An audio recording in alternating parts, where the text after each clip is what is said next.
Howdy everybody and welcome to another episode of the Toku Roundup. Hold on a second. Wait a minute, You're under arrest for screwing up the intro.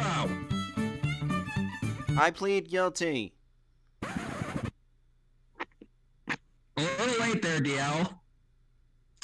Sorry. Can we try again? Guts screwed up the intro too many times. It is my turn to take over. Howdy, everybody, and welcome to another episode of the Toku Roundup. Wait. Hold on. You said I could do it. Oh, sure. Go ahead, DL. Hello, everybody, and welcome to the Toku Roundup. Yeehaw! Yeehaw. Now I know. Also, hi, guys.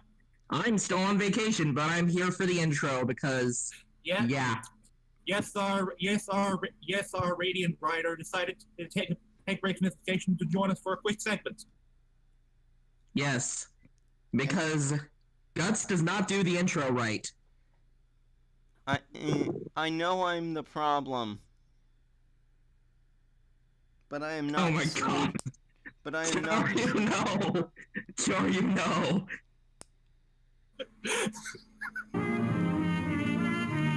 Oh my god, he's doing it. He's actually doing it. Yeah. You do realize that is the entire clip, right? Horse. No. What sort of trouble? One on crossbeams Okay, gone out so- of skew on treadle. Okay, so Pardon? One on we crossbeams have our gone out resident what is- gradient now I know what writer, the audience Silver is. Maxis. What's that noise? Now I know what the audience is has thinking. gone out of What's skew that on noise in the treadle. background? Well, because What we the have a hell new does member that mean? for the I Roundup. don't know, Say Mr. hello Hubbard to just told me to Steve come in here and Soundbot. say that there was trouble at the mill, that's all. I didn't expect a kind of Spanish Inquisition. Nobody expects the Jeez. Spanish Inquisition. Our chief weapon is It's Okay. currently pulling the strings of our new friend Steve the Soundbot is our Crimson Pfizer, Kyoryu Crimson. Yep. I have been your resident Radiant Rider, Silver Maxis. I'm mainly just here for the intro, but Luckily it's only the first 2 minutes. and of course we have our adventurer of Egg who keeps messing things up, Guts Masterson. I am currently on my Just for- way to a just- rehabilitational just for- facility somewhere in the Persona universe. Either that Just- or France. Just for that, Scotson, it will give me an egg. Yeah. Okay then. Don't worry, I'm meeting for you in a few days. I'll just take all his eggs. And in case it wasn't obvious enough, we have our resident riddle god, DLBot 2016. Watashi wa Kamida! You're lucky I'm not wearing my headphones and that doesn't blast in my ears. I probably should have magnified the volume just for him, but it's the same. Wow, Guts, just wow. Hey, Anyways, how's everybody doing? every time he does it, I usually try and turn him down. Turned out for what? DL, no. Slippers out, gentlemen. Oh dear. You're lucky I don't have my guy memories with me. Thwap. Ow. Yeah. And another for Jenny and the Wimp. But that's a boot to the head. But anyways, our flamboyant flyer is currently MIA, so we're going to just move on. When has he not been MIA? Yeah. We're now moving on to last week's keyword puzzle. Well, real quick, since I'm going to be heading out soon, so yeah, just, how's everybody doing right now? Doing alright? What the hell? So Yeah, last if you look week's... in the bot channel, look what comes up when you type in Akiko Slipper. We'll get result 3. Ah! Hey, it's episode 2 of our podcast. We probably should tag it. Why not? But anyways, Also, DLBot. last week's keyword puzzle. Who's that? Last week's keyword puzzle. DL. Yes. Wait, What the fuck? What are you doing? What? I'm trying to find videos of Actico Slipper so I could slip a DLBot multiple times. Please stop. Oh, please stop. What is this? Yeah. Okay. Okay. No rule. New bot is not a toy. Yeah. And guys, we might break the bot if we all type in music for skip. hold on.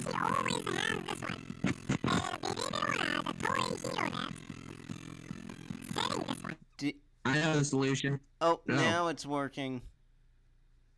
But yeah. Anyways, I'm currently now on the second stop of my England trip, and it's honestly a lot of fun. Oh. Okay, now we're back to the first slide because we're now just talking with Silver. Yes, and So yeah, yes, and Silver. How was your vacation then? it's been good. I like trains. Well, you like our new six Ranger.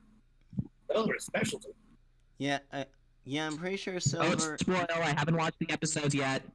Yeah, but Not you really. still Not really saw. sport. It's not really a Yeah, sport. but Silver, I'm sure that you saw some scans of Mr. X Yes, I have seen scans of Mr. X.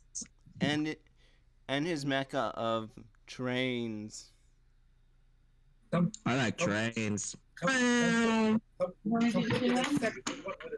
with a second Megazord form having the most deadly weapon of all. We haven't got, but DLBot, we'll get to that when we talk about this month's scans.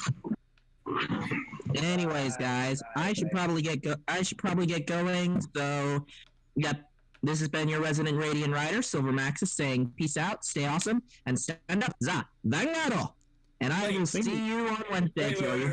Oh, Silver, one other Are you thing. sure it's not sit down the Vanguard? Good night, everybody.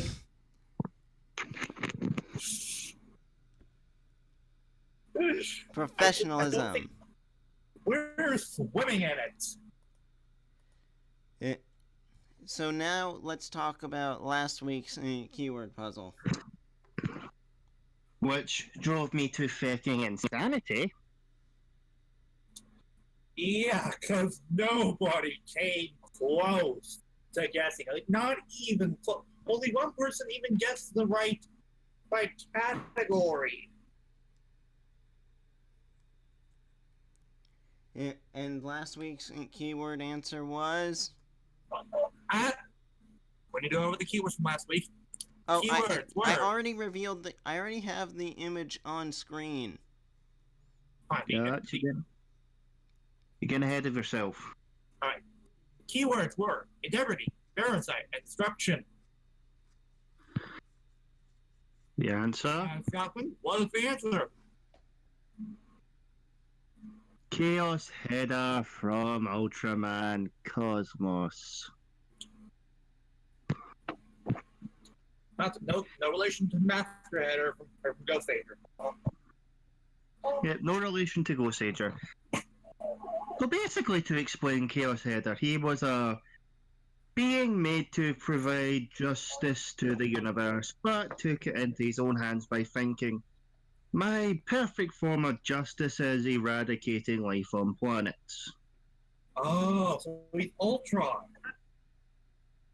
Yes. And thus, Yeah, he is. Actually, yeah, he is Ultron. and thus he goes to planets, corrupting the environment with his Chaos Header spore-like things, killing the planet off and then moving to another planet. But we can't forget at this guy's most deadly weapons. Weapons he must never get his hands on. The Chaos Emeralds. I will accept my slippers. Guts, put him in the black hole. What? Goodbye, Riddle God. What?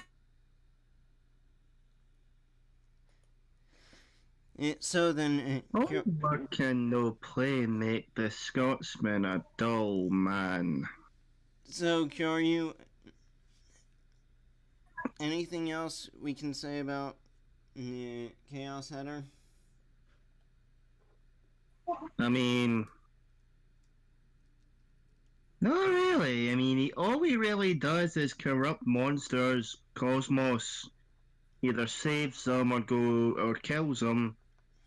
And in the end, he gets purified.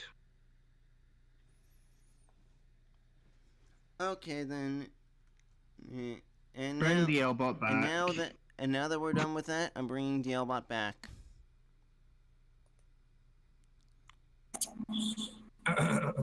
Have you learned a lesson? What was the lesson again? All work and no play make the Scotsman a dull man. So that means no Gundams makes you a dull person. So, DLBot, did you learn a lesson? I forget, what was the lesson?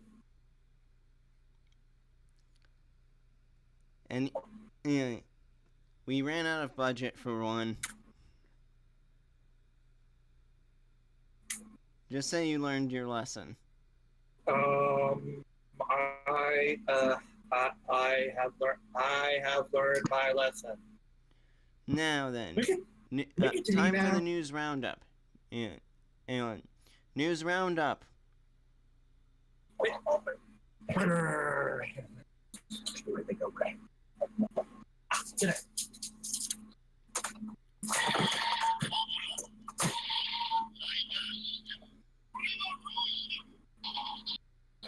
News roundup.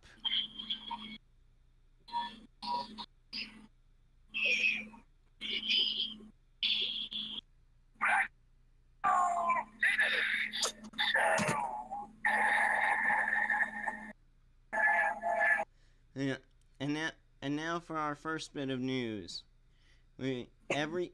Everything relating to Kamen Rider Build coming around this month and in the Be the One movie. Oh yes. Does this include that one form? You mean Evil's monster form? Of course. No, not that. No, I wasn't. I didn't say that one. When I meant the one form from Be the One. Oh, you mean Craw's build? Yeah, that one. Yes, it does. Oh, good. I had to say, I do like that. I do like that form. It looks nice.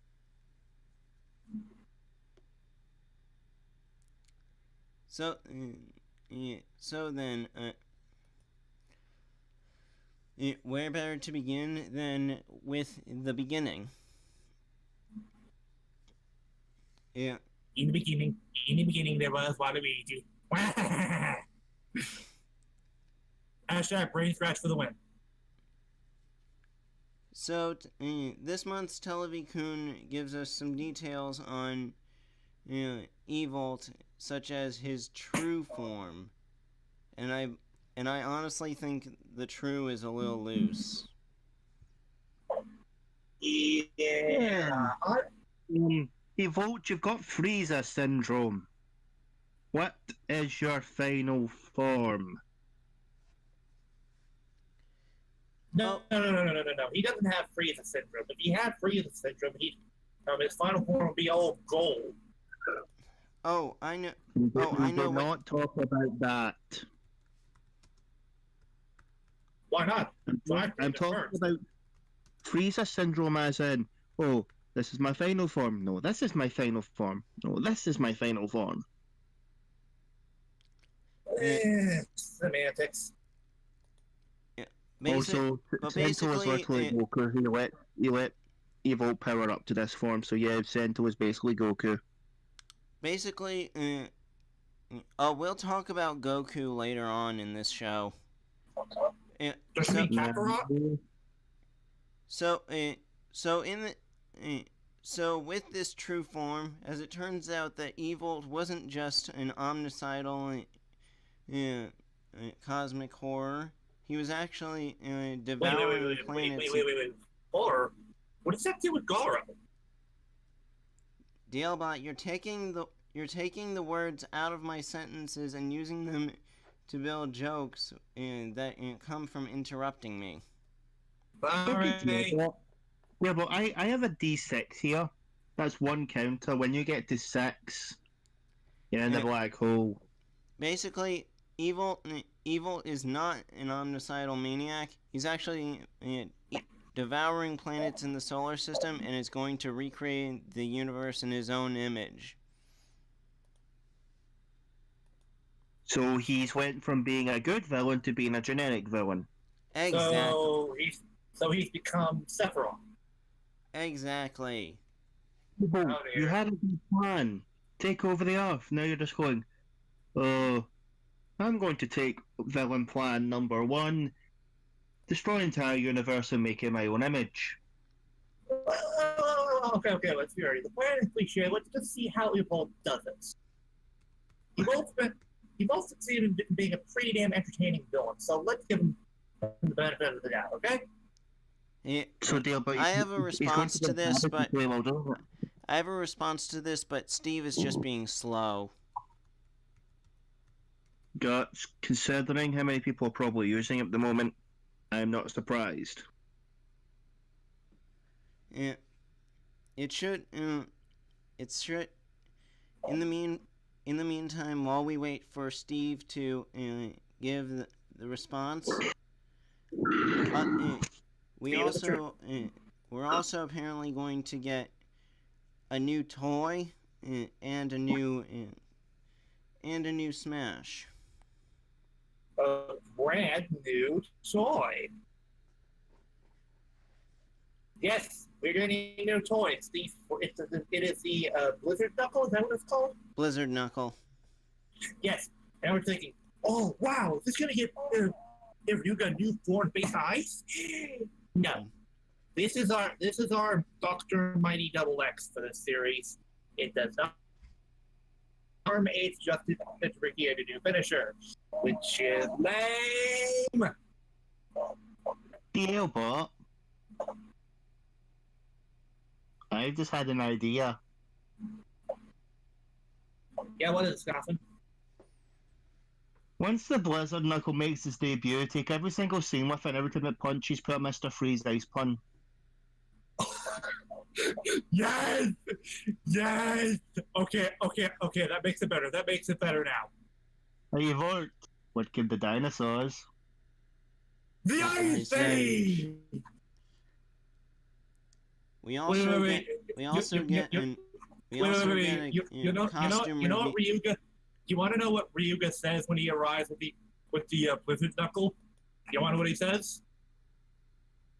The Iceman, come on. No. Allow me to break the ice.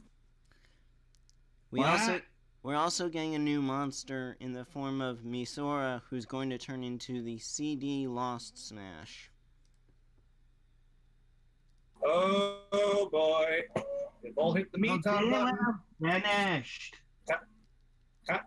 Kazumi is gonna be pissed.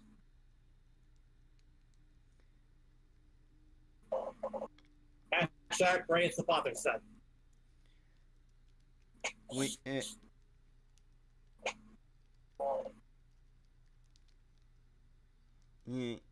Actually, I just remembered something.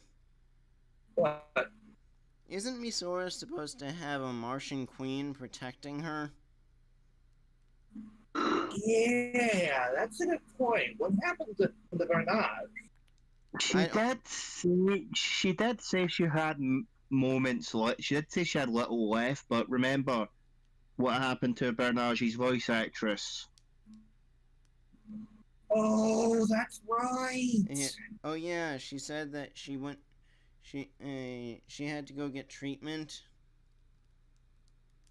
And let I not remind you, she's probably busy. If she's had treatment, she's probably busy recovering or recording for Seven Deadly Sins, and she voices Elizabeth in that. Sate, sate, sate. Sate, sate, sate. I don't know what that means. I'm going to smile and nod like I understand. Sate, sate, sate. I'm guessing that's the Seven Deadly Sins reference. Mm-hmm. Yeah, but I'll link you a clip later. Anyway, but this is a completely different and original Smash. This Smash has a dress. Oh my god, the first female Smash! Big ass! See, even females can smash. While the other Smash have been, Crazy! and both Crazy!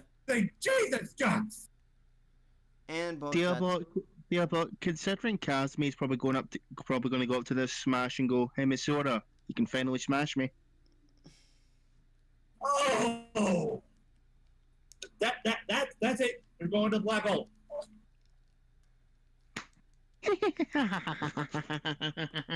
Bye, Scotsman.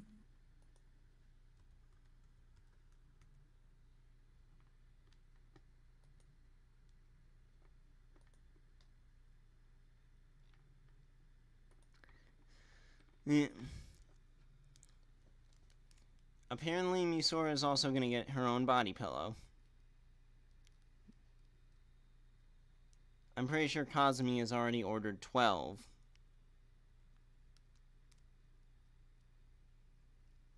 Hello? DLBot?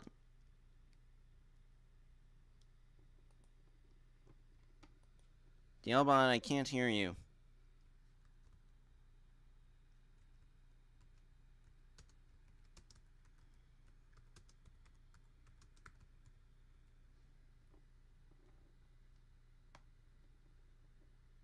DL? Oh boy. In other build-related news, more information about Kamen Rider Blood has been revealed, such as the fact that he's a dragon alien who arrived to conquer the Earth alongside Evolt. They're both members of the Blood Clan, or Blood Tribe.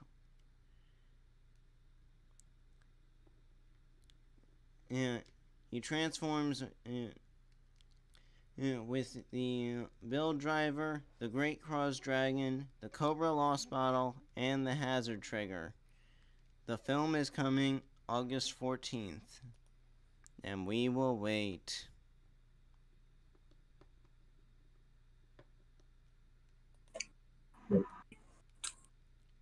DLBot. Oh, thank God. Oh, thank God I got through. Can you hear me? Yes, right now I can hear you. Sorry about that. My internet cut out. I'm currently using the phone to speak to you. Am I coming through? Curse you, Georgia.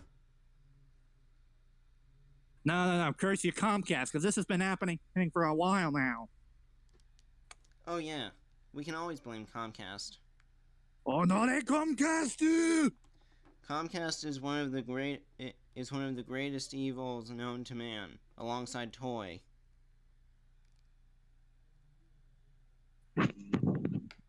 No. They're not that bad.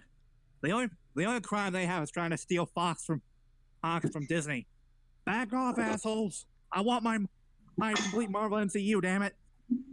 Well, don't forget about their awful customer service, DLBot. Never forget about the awful customer service.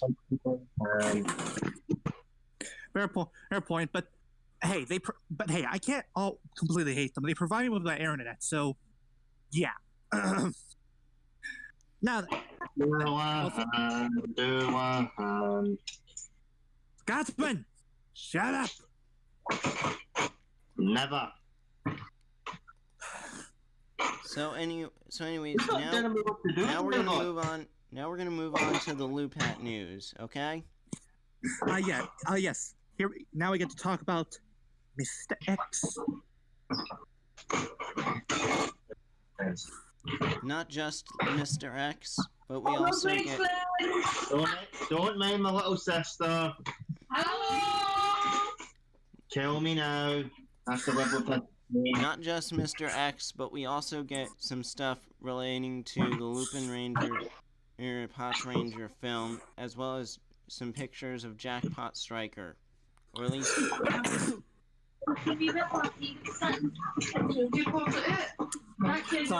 Sorry about that, but right. First off, I would like to say this about the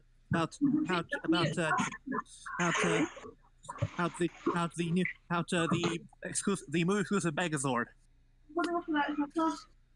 Gundam Cult, they want their wings back.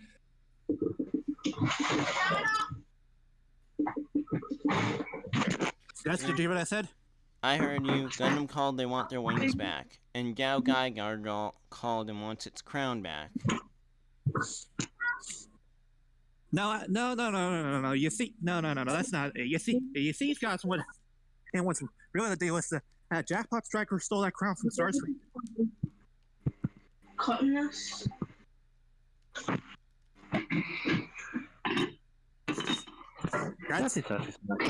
Who did Jackpot Striker steal the crown from?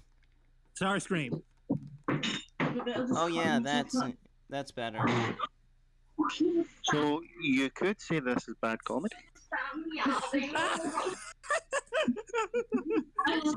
Good one, Scotsman. Good one. Internet high five. Anyways, Jackpot Striker is sentient like Goody, but background noise obviously really more powerful. I'm in the kitchen, my little sister's in the kitchen, and my cousin's in the kitchen. I cannot tell them to shut up, although I want them to. Okay. I have to live with these people 24/7. At least cut me some slack. All right. Fine. So yeah. Jackpot Striker is obviously more powerful than Good Striker. Blah blah. Blah blah blah. Also, I have to make this joke because he's wearing a crown. Bow down to the king. Now, DLBot is Jackpot is Jackpot Striker Good Striker's dada? I don't know. Maybe. Love me, don't they? No, they don't. Shut up. Let's just hope that Jackpot Striker does fight the Dada Empire. Ah! No, wait. That's what you were saying, right? No, Guts. Even better.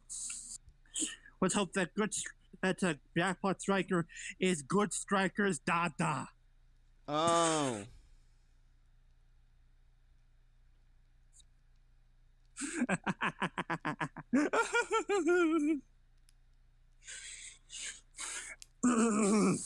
Yeah.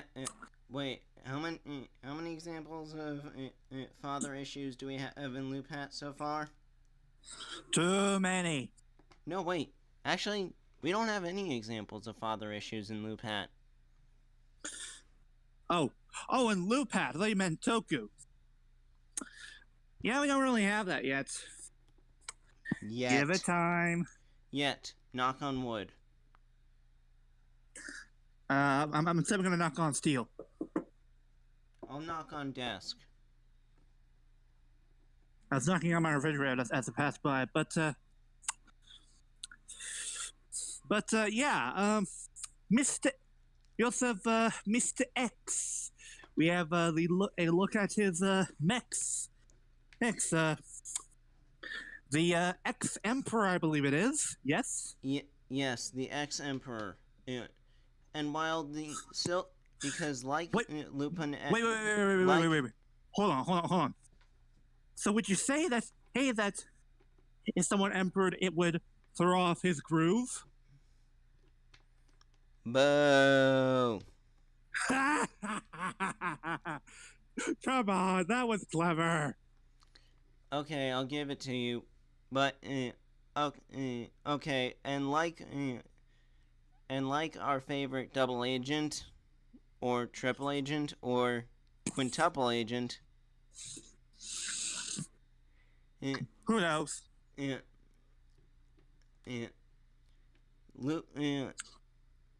X Emperor can change forms between Lupin form and Patron form. Unfortunately, the Patron form looks awful. And unfortunately, it's got a big problem in the form of or the placement of its Gatling gun. Luckily, Why our is it- image currently is censoring the Patron Emperor X the best it can. Query: why is the Gatling gun so close to its waist? Why is it like that? It looks like I'm staring at his dongle. I don't want to do that. I do not want to see. Yes. Oh, Scotsman, you're back. Let's Finally get go. rid of the background noise. Yes, I'm up in my room now. Also, DLBot. Let's just face it. Train mech equals dick. God damn it. Except if you're the Diesel O or the Bill Dio. Or the super train Megazord. Or Magi Shine's mech. Actually, I think this is a trend that was started by Toku. Mm-hmm. Oh wait, Magi Shine also has some phallic stuff, but I'm not gonna go in there. Oh, you mean how fire something from? Wait, no, it doesn't really do that. It just fires a beam from its chest. A steam beam. Yeah, so it's just a unibeam. Oh yeah, sorry, my bad. It's a unibeam like Iron Man.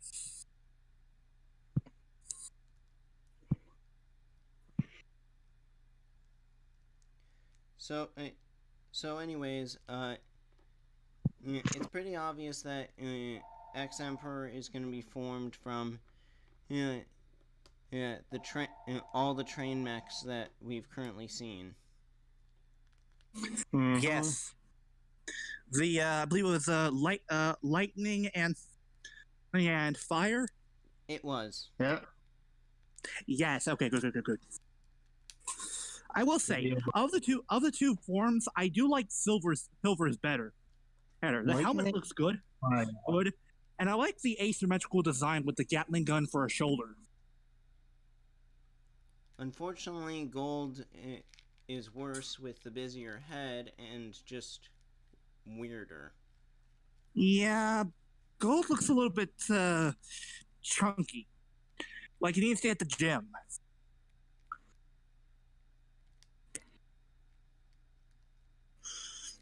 Gold. And let's not even get started on the inevitable fusion between X Emperor and Good Striker, as well as the main cast. We'll get to that when we get to that. All in due time. Oops. And for the record, people, know what you're thinking. Why aren't we talking about how the new Six Ranger? Well, it's because we'll be seeing him in today's episode, which we'll cover later. Well, we will cover him later in the episode. Although I will say this. This guy gives Adam West a run for his camp. Hey, he might be campy, but he is still cool. And can you teach that? No. Anyways, now let's talk about something intriguing. What's the Sakurai Yuto? Oh no, not this. Oh yes, this. Yes. Easy, if you're watching, I'm terribly sorry about this. That's assuming DLBot, that's do assuming you we always have actually coffee have when an you watch Radar? audience. What'd you say? Do you always have coffee when you watch Radar? Yeah. Well, you always have a what's the Sakurai Yuto joke when it's Sakurai Yuto. Of course I do. Everybody knows that. Yeah. So let's Disclaimer. just, Disclaimer. let's just get Disclaimer. into Disclaimer. I do not drink coffee. I drink Coke. Oh, because I'm not a coffee person. let's just get into it.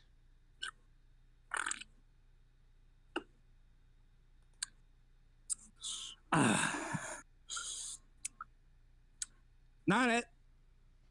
Not it. Not that. I called it for. No, I'm pretty sure. You were last, Scotsman. No, I said go. I said not at first. No, I said it. Okay, gentlemen. There is a fair and just way to settle this. Rock, paper, scissors. How? We can't see each other. Oh, damn it, you're right. Shit. I'll just do it. Look in the. I'm pretty sure there's a rock paper scissors emoji. Oh, Okay, so this is rock. there's rocket. Let's just do these. All right, then, gentlemen. On the count of 3. Wait, One. Wait. Are you ready? Rock, paper. John, Scissors. and hoof.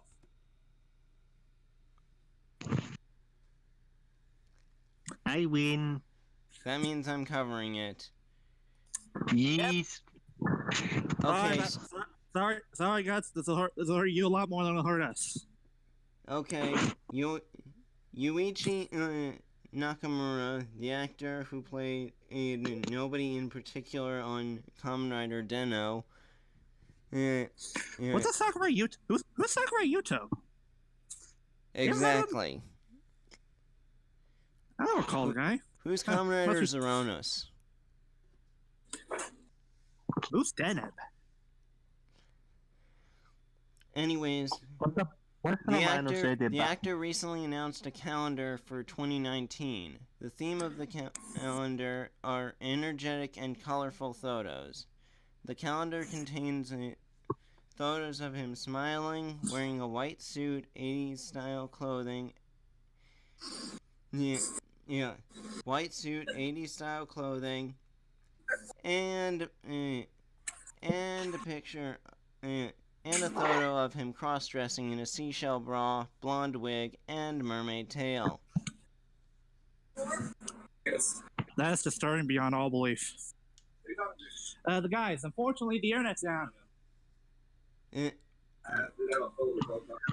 The calendar will be released in October, and a special birthday event will be held in Osaka on September 30th and in Tokyo on October 8th. Also, I just realized something. What? If somebody used this as a Easy selfie picture, Easy would probably get really mad. Oh, here probably. They pull what the fuck? Do it. I'm not doing it. I'm not doing it. Well, Sass and you're doing it. Flutter. Not that Flutter can do it. But it's not even here. That's the point. Oh. Flutter, sorry, but process of elimination, you're doing it. Congratulations, Have Flutter. fun. Congratulations, Hey, DLBot. Flutter. You're about to take part in in a dangerous experiment that will help determine the fate of our careers. Wait.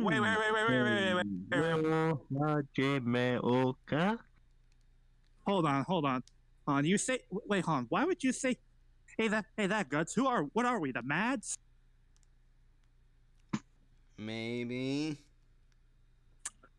So which Mads are we? Are we the either Nelson Mads or the Mads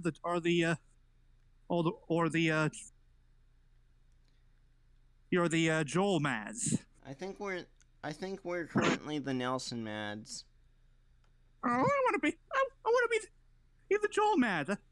And I prefer them. Wait, I've got it. Well, there's three of us. I'll be Dr. Forrester. You be TV's Frank. Then who's Kyoryu? One of the random minions. Hey!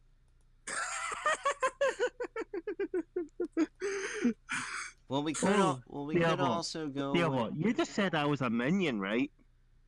Yeah, why? So for the rest of this podcast, I'm going to be saying but one word.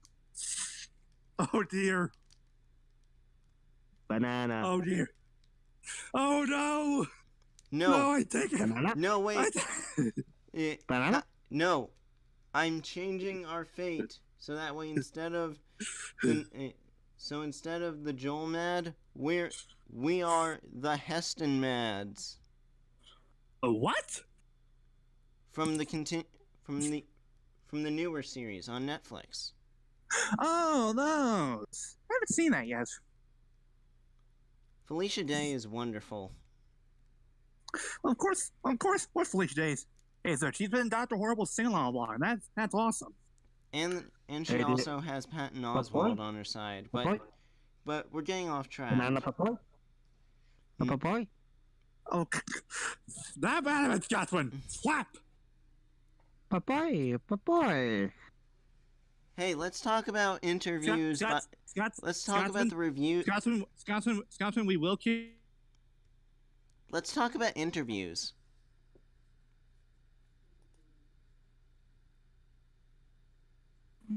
We will do it.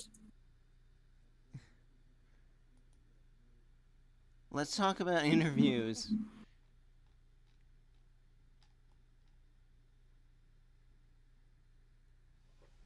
Hello? What happened? I'm still here. Someone get me out of the call. No. Scotsman. Oh, wonderful. The internet's back. DLBot, get to your laptop. I don't have a laptop. I have a computer, but hang on. Oh, sorry. Get to your computer, because we're now on the first of the Ryuki interviews.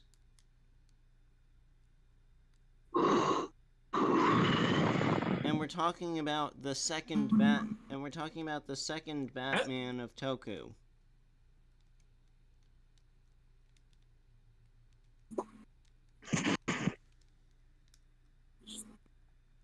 The second Batman of Toku?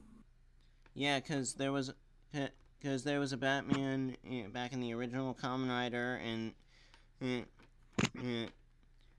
they wanted to copy the legacy.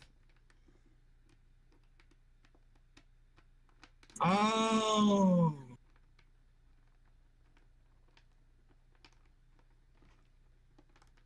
And no, people, there was no dub of Kamen Rider, so the Batman was not voiced by.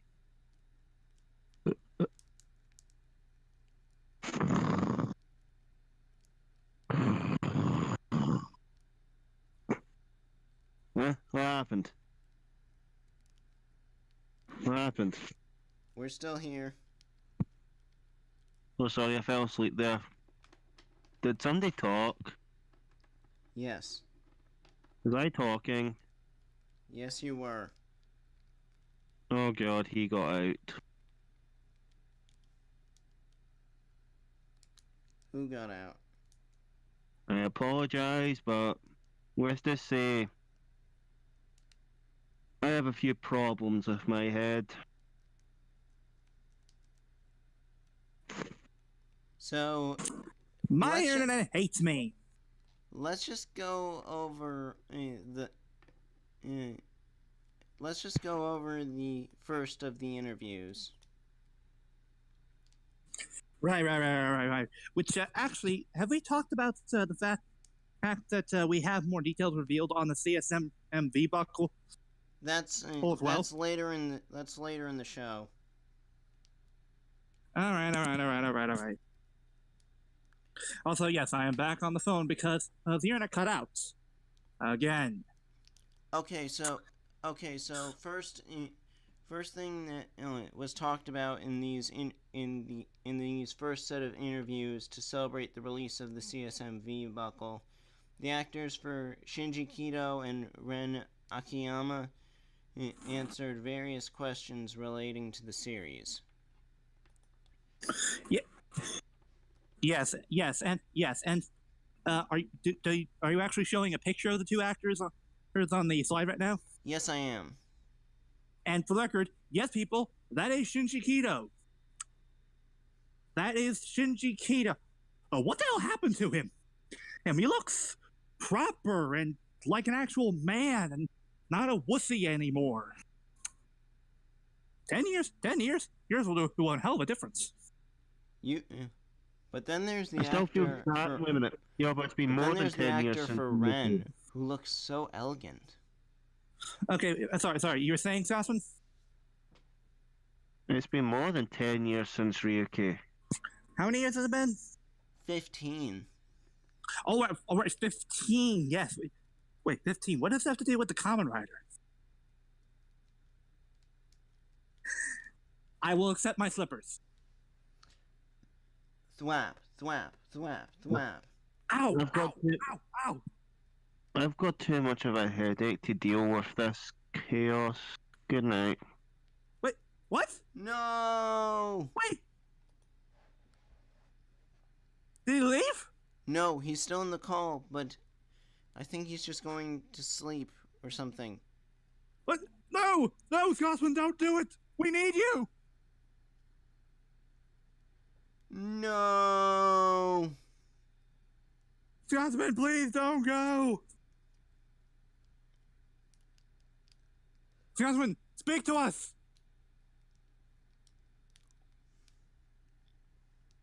We're on our own. Did he leave? Not yet. But he isn't responding, and the bot's still down. Oh no. What do we do? Don't panic, DLBot. Slap. Slap.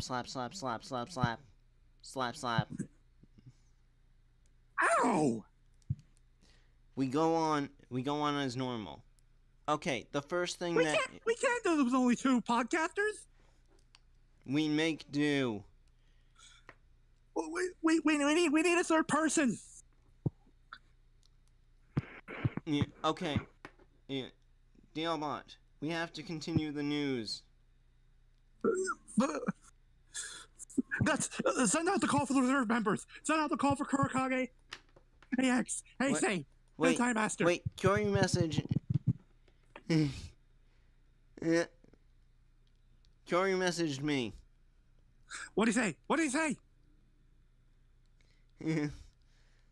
Oh no, he's so sleepy he's referencing Looney Tunes.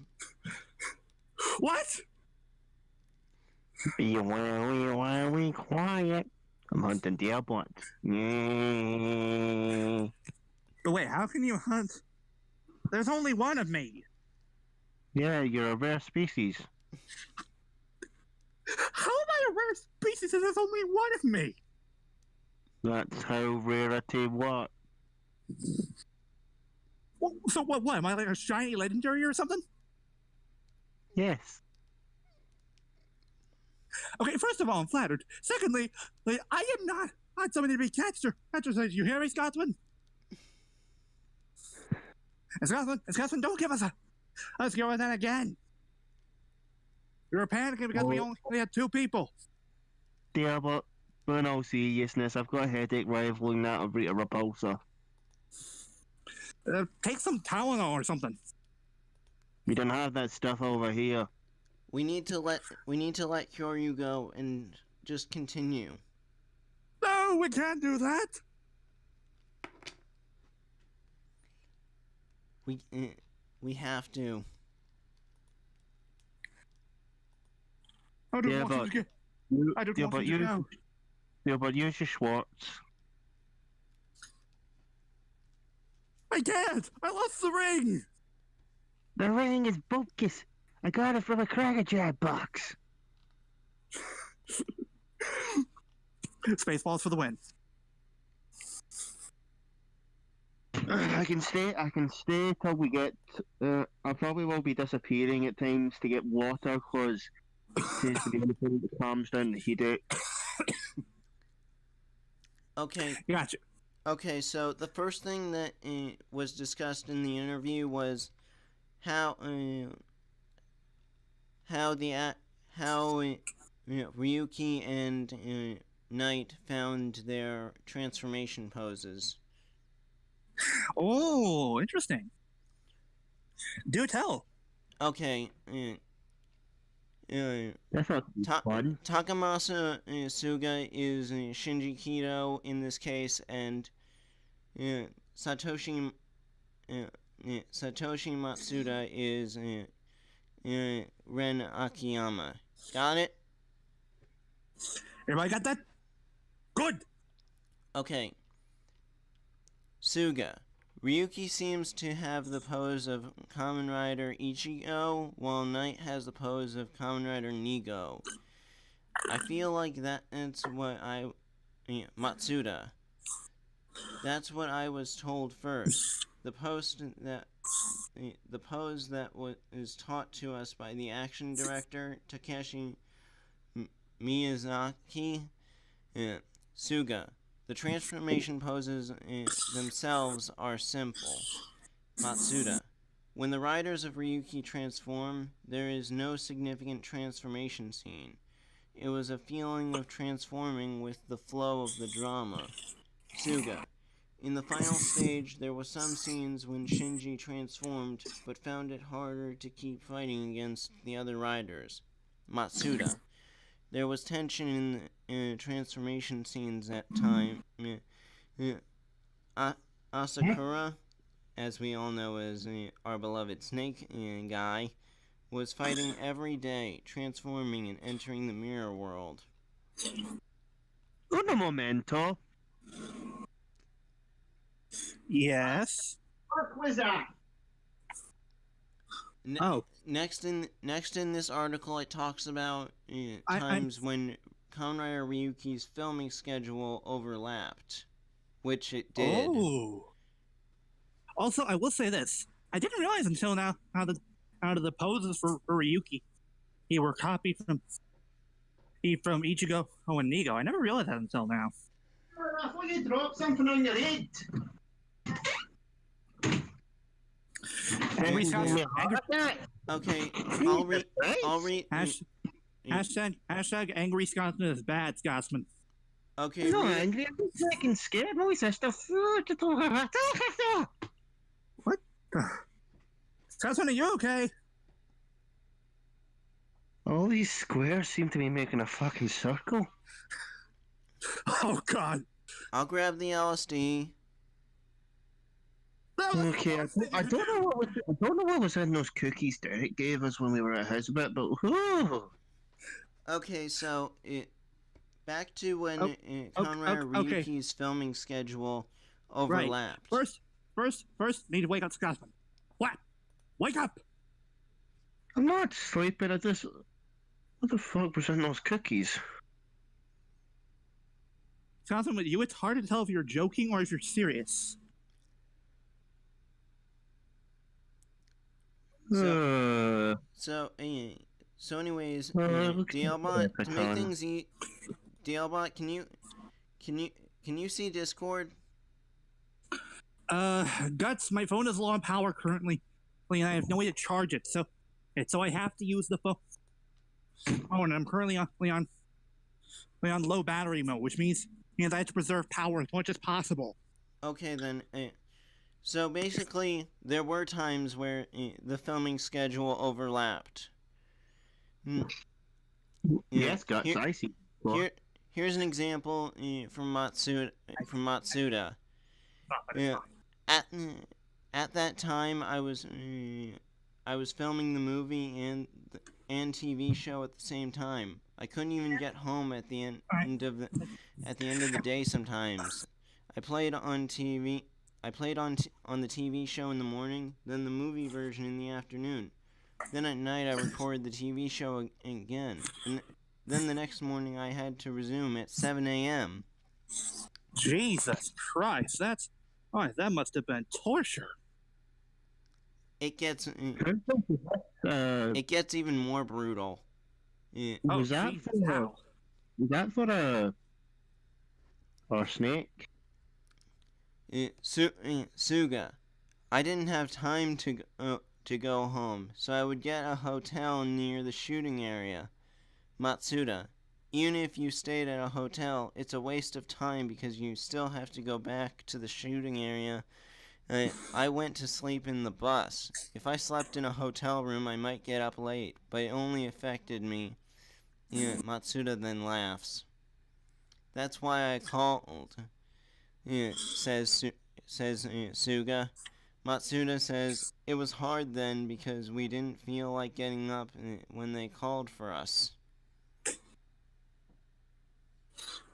So they were basically worked to the bone on a show that bombed. Yeah, that sounds about right. All They because recorded- of one man. They recorded Shira, how they you recorded doing? the movie around midsummer, according to Matsuda. He had to wear the costume. Midsummer, Jesus Christ! Even those suits, it must have been torture. And according to this, he had to wear a turtleneck and a leather coat. Oh God, so that means he had to wear black clothes in the searing hot sun. Jesus Christ! Well, who's to say who says that the leather coat probably would have been black, but the turtleneck could have been white. You do realize this is when he was playing Ryuga, right? Ah. Yeah. Yeah.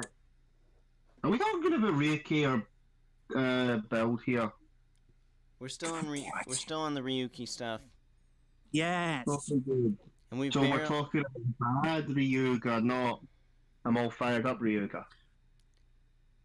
Dave! We Okay. don't do this here, DLBot. We the slippers.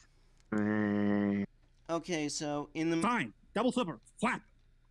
the movie version, when the TV show was reaching its middle half, some like to show a different ending as soon as possible to gauge reactions from the fans. This is basically talking about how in the movie was essentially a different ending to the series. So here's what the actors had to say about that. Ready? Ready. Go. Suga, when I heard some of the lines, there was something that really made my heart excited about the movie version. Matsuda, I remember feeling a little excited at the time. Suga, the movie version had a lot of thought behind it. In the last scene when Ryuki Survive and Night Survive are fighting together. Matsuda, I remember shouting, "Wow." Suga, during that scene, Ryuga and Night didn't seem like they would survive. They stood firm, prepared to die and to destroy the monster. Matsuda, I didn't feel too pessimistic then. Suga, I tried to appear that this was Ryuki and Knight's last scene and they would disappear in the end while giving their all. It's a heavy scene and our screams go silent into the wind. Huh. When you say it like that, it kind of makes the ending sound pretty somber. Or at least the movie version. Oh yeah, of course. The show's ending is absolute crap, though. Because it Next, hit the big next old it reset talks button. about Ryuki is remembered for having various endings, including the 1 hour 13 Riders special. Oh dear, this one.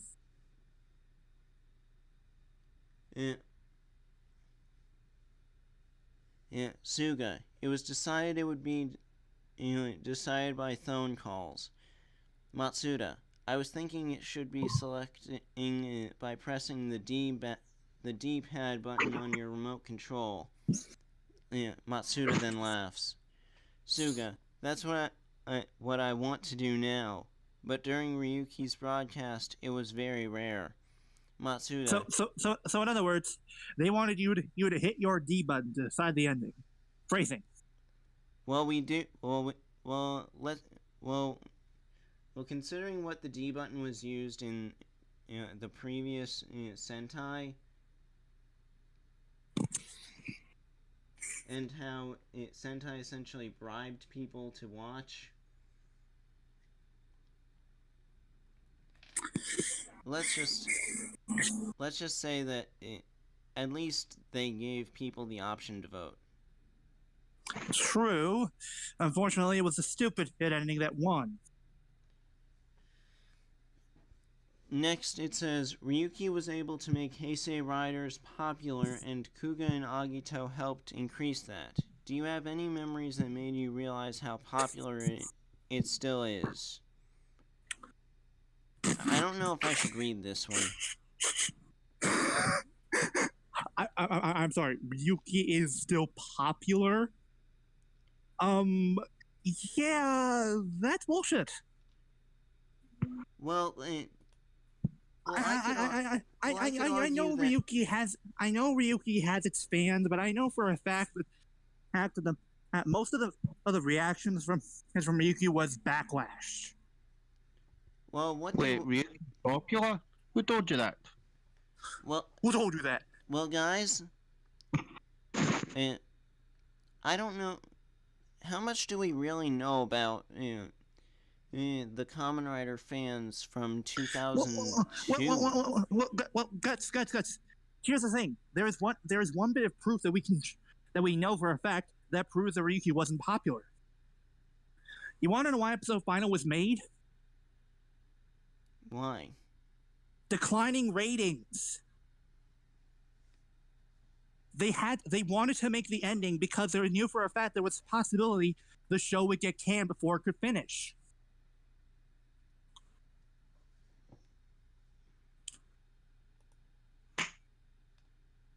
That is the biggest piece of evidence that shows that Ryuki was not popular.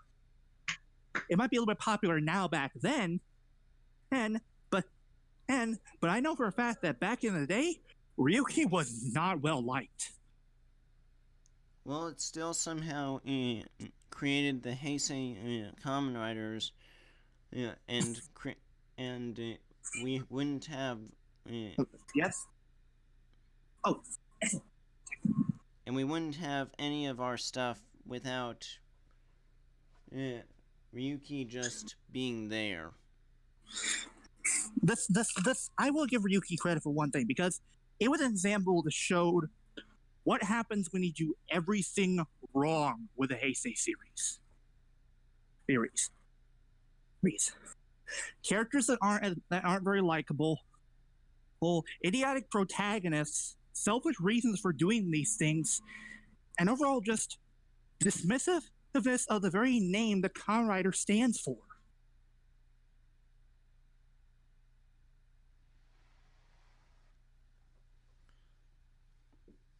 Okay, yeah.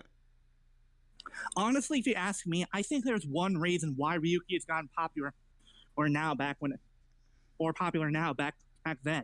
You want to know what I think the reason is? What? 2 words. Dragon Knight. Oh yeah, I heard that Dragon Knight was actually received much better than Ryuki. Oh hell yes, it was. It got a Japanese dub. Even. Well, then again, Japanese dubs are pretty common, but what really helped was it got a manga after. It got a manga for after the story. Wait, Dragon Knight did? Well, that's what I heard from reading TV tropes. Holy shit! I actually want to see that. Me too. That actually sounds pretty cool. A manga that takes place after her Dragon Knight? That sounds kick-ass. Yeah, but considering, But considering honestly, but but DLBot, considering the fact that, it was made by Japan, it was made by Japan from an American show made with footage from Japan. Even though I don't know too much about the manga, I consider it just fan fiction, probably. Yeah, I see your point. But honestly, I think that Dragon Knight is the reason why people started getting interested in Ryuki, because they wanted to see where it came from. They wanted to know the origins of all this footage. I think that's the main. I think that is the main reason why Ryuki has gotten more popular. Okay, And so then the next stuff with Suga and Matsuda, it talks about at the height of Ryuki's popularity, there was other media such as tokusatsu magazines, interviews, and photo albums, but we're skipping that. And we're walking, and we're walking. Yeah, they're asking if next it asks if the actors received any merchandise like soft vinyl figures and toys from Bandai at the time of broadcasting. Oh, and what was the answer? Oh.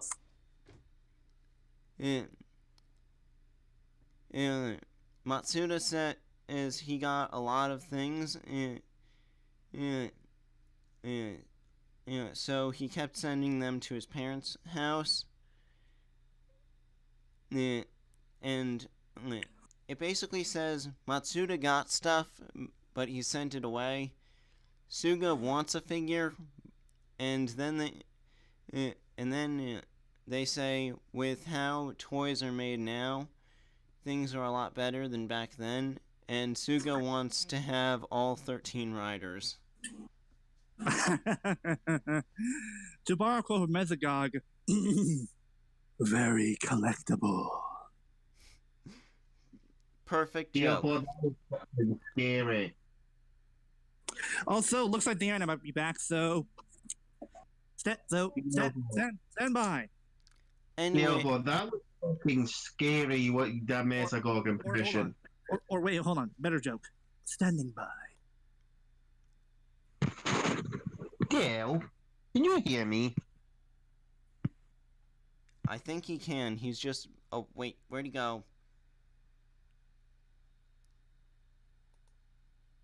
Well, since DLBot's gone, we can start talking shit about him. Oh, wait. There he Oh, is. there he is.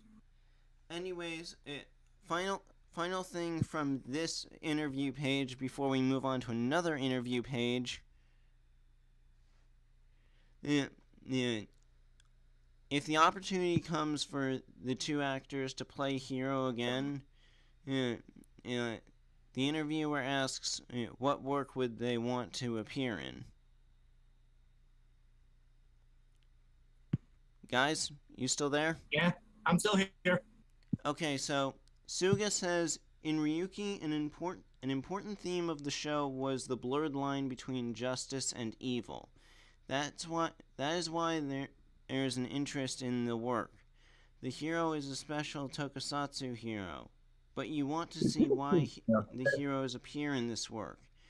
It's different from old-fashioned heroes. I feel that there's a strong appeal in this work that everyone has the right to be a hero.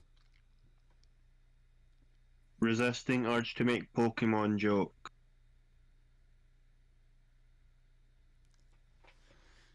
So We will seems that Suga.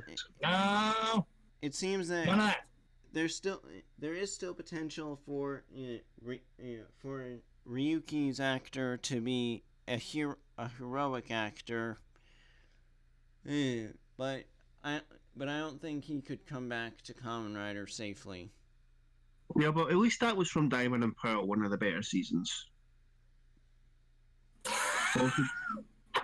Oh wait.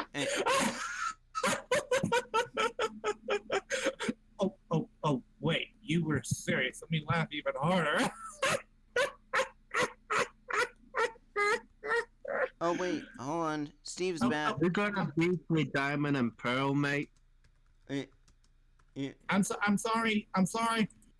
Reese Gosman, you want to know why I say that? Because Diamond and Pearl is where I stopped. hold on. Diamond and Pearl is at least better than Black and White. I will not. I will not. I will In not. my humble opinion, it's better I will than... not. I will not disagree with that. But I'm sorry, there is one thing that I cannot get past, and that is the fact that Dawn is a fucking piece of cardboard. Okay, Okay, guys. next on. Hold on, guys. DLBot. Hold on. I actually hold DLBot. Gen DLBot. 4s on this Guys, higher than Gen 3s. Yes. Let me just end it by just playing a version of DLBot's reaction, and then I can get to Matsuda's quote. Oh, dang it.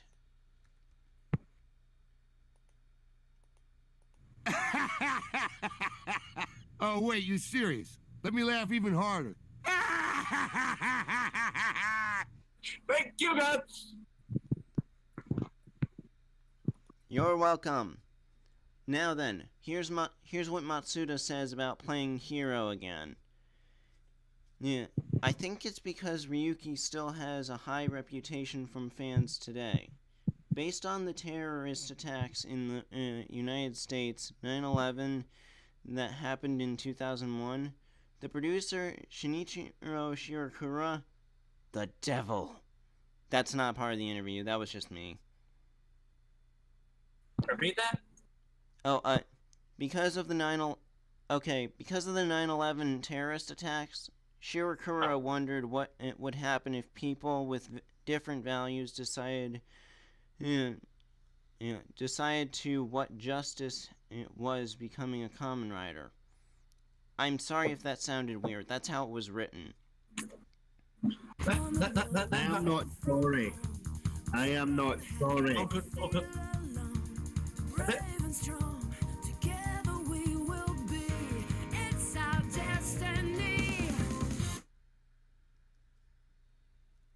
Jocelyn, that is Jocelyn. No. I'm not bad at the song, but now's not the place nor the time. Okay.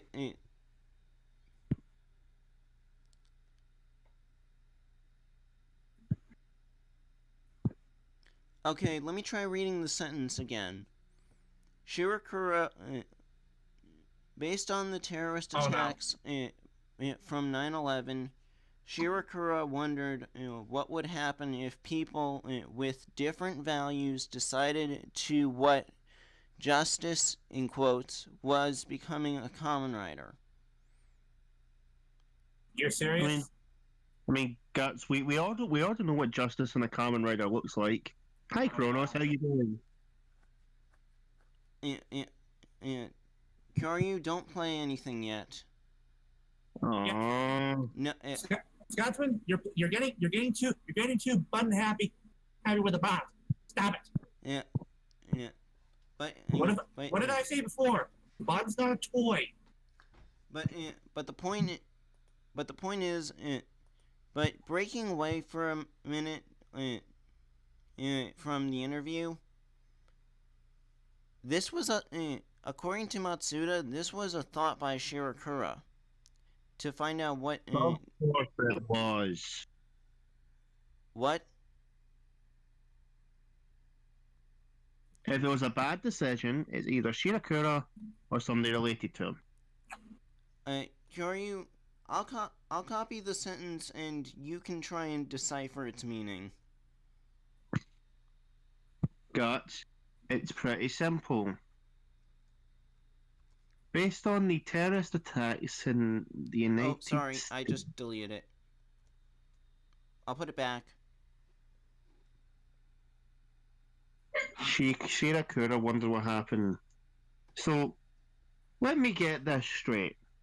Shirakura, in his infinite wisdom... He took inspiration from 9/11. I have the perfect sound clip to go That dot music search failed. I want to see where Kyoryu takes this. Okay. First,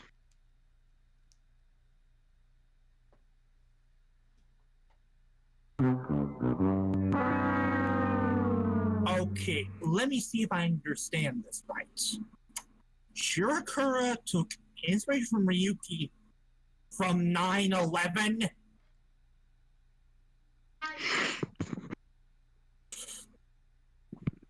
Okay.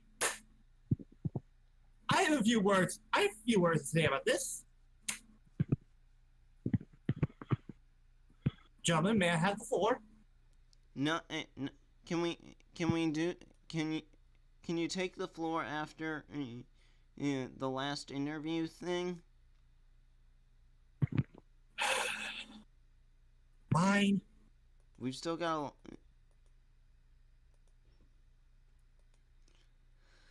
yeah. Okay, so closing out Matsuda in the future.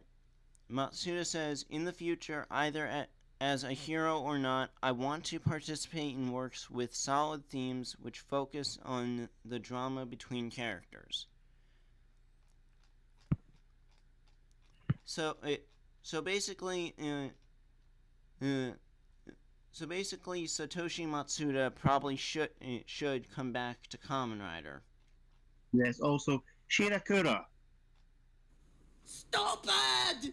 You're so stupid! Right. Okay.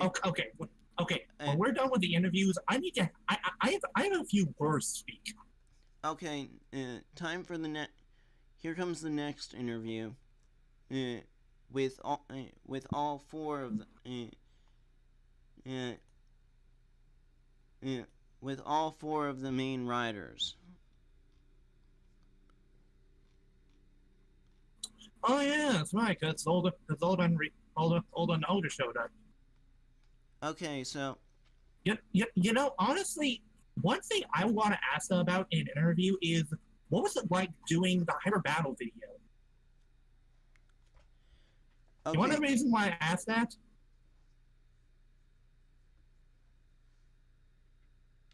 Hello? I hear you. You want to know the reason why I asked that? Because they got to work with Agito? No, not that. Have you seen the hyper battle video? I have seen a hyper battle video. I've seen Ghost's hyper battle video. I've seen Drive's hyper battle video. The reason why I bring it up is because of the fact that it was basically a Bizarro World deal where Oja, Zolda, Knight, and Ryuki were all working together. Like they were actually chum and buddies. I honestly would want to hear from an interview. What was that like, basically playing in these characters as being best friends for one segment, and when on the show they're mortal enemies? Okay, so I'm gonna read stuff from the interview. Remember, Shinji is Suga, Ren is Matsuda, Zolda is Odai, and our mackerel snake, Oja, is Hagano. Ready? Ready. Okay.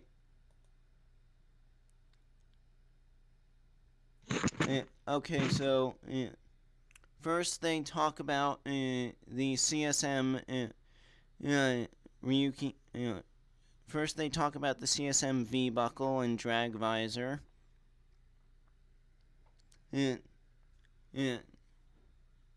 Suga says it's realistic. Matsuda says the size feels right when I hold it in my hand. Suga says we're glad our lines can be played from the belt. It's pretty exciting. Matsuda says when you play the voices, you can hear it from your stomach. Suga says, I've been recording a lot of lines, not just the usual ones. The lines of Shinji and Ren will unfold the story in order from this belt. I think it's amazing.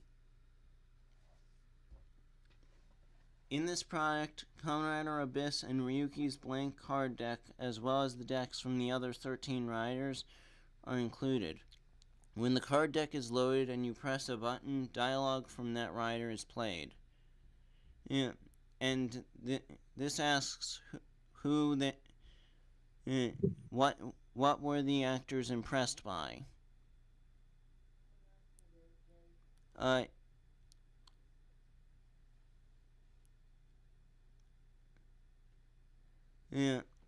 Matsuda, there was a line I recorded a little while ago that was impressive. I changed my mind during episode 21 and decided to kill Ryuki myself. There were also lines I said in front of Asakura, and there was also a line from episode 14 that was very memorable. Ren and Shinji are riders who must be hostile towards one another, but they also work together.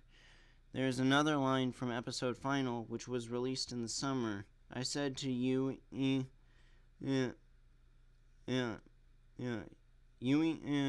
Kanzaki might be deceiving us, but I will fight.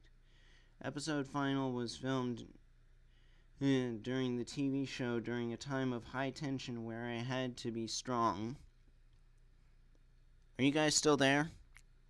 Yeah, I'm still here. I'm just really depressed after hearing how dumb Suga describes the lines from that first episode when he came out with the blank body, and a line from episode 4 when Shinji was asked by Ren why he was fighting, and the ending line from the movie version, "Don't die, Ren."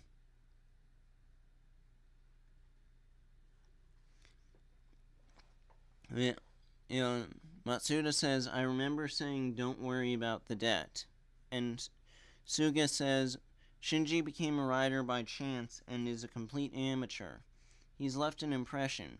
Ren had a cool role and was considered more to be a so-called hero.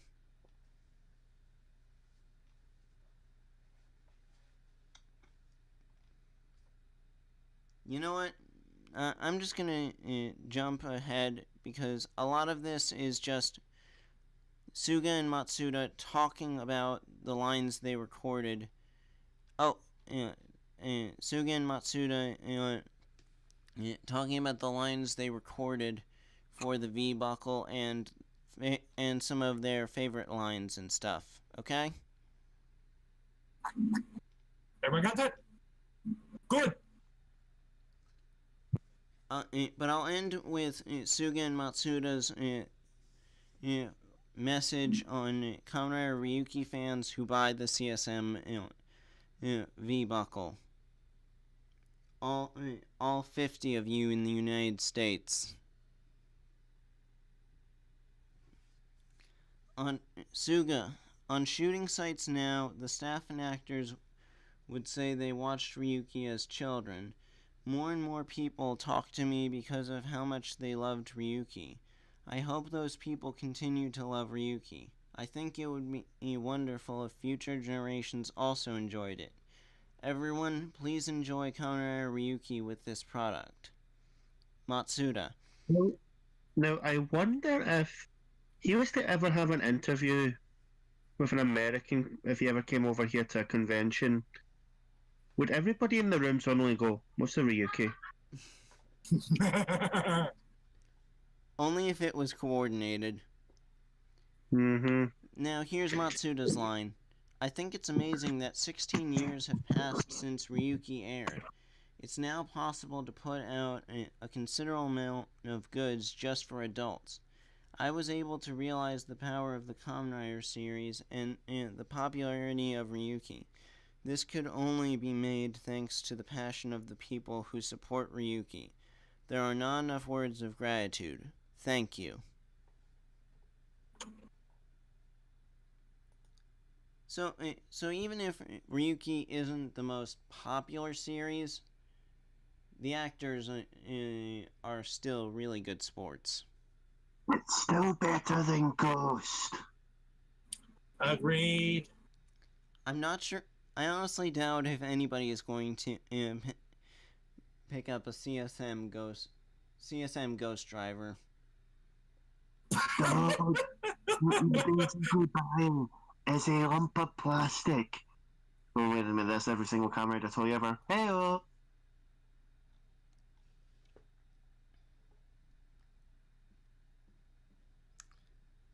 What, no Yeah. slipper? Now here's some stuff from Hagino and Odai, aka Zolda's actor and Oja's actor. I don't know, guys, we're talking about Oja's actor, but why is there a cardboard box in the corner? What?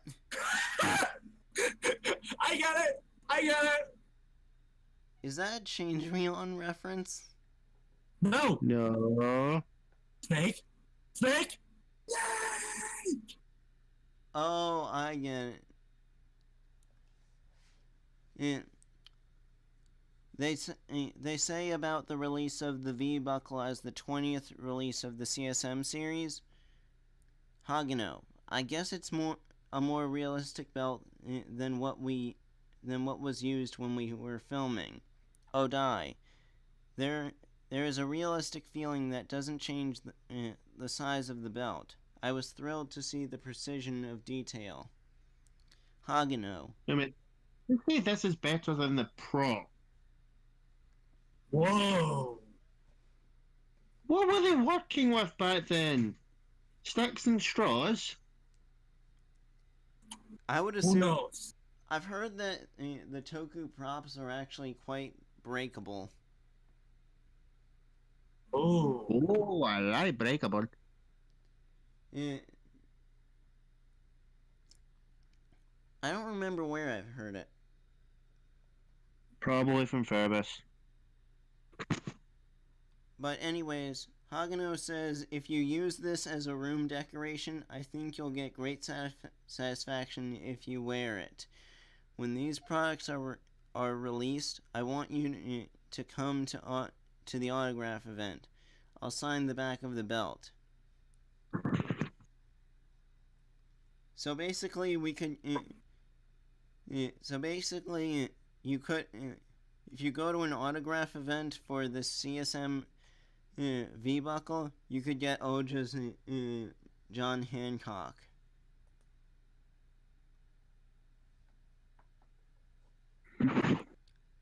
Guys? Yeah? You heard what I said, right? Yeah? I think any of us would just be happy to get Oja's autograph. Well, honestly, it would be nice to get any Ryuki actor's autograph. You got that right. Okay, let's see. So, are we done with all the articles? Oh no. Okay. We're gonna be here for a while, aren't we? Oh yeah, but luckily, I'm trying to speed up as fast as I can. Oh wait, there are terms from. Oh wait, hold on. I think this is about recently. Conrad Ryuki's riders complete their transformation by loading a card deck into the V-Buckle. But before that, they perform a transformation pose. Please let us know some tips for fans who wear this product and want to make a cool pose. Hagano says, the first thing I can say is enter, or I'm a rider, and I'm going to transform. And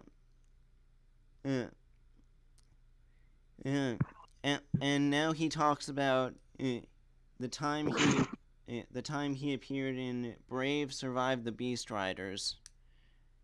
Oh, that, yay! It's only about 2 sentences.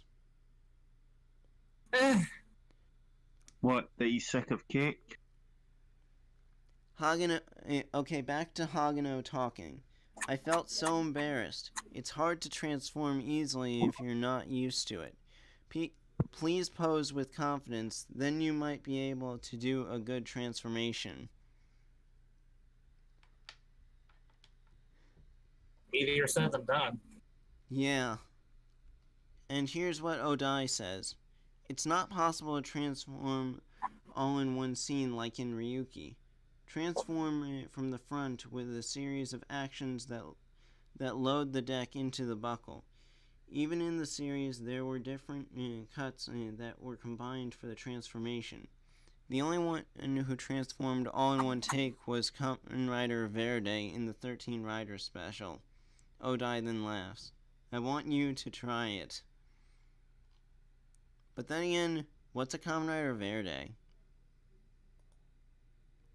Yeah. Oh wait, no. Oh, you must be Color Camo. Wait, who the hell remembers him?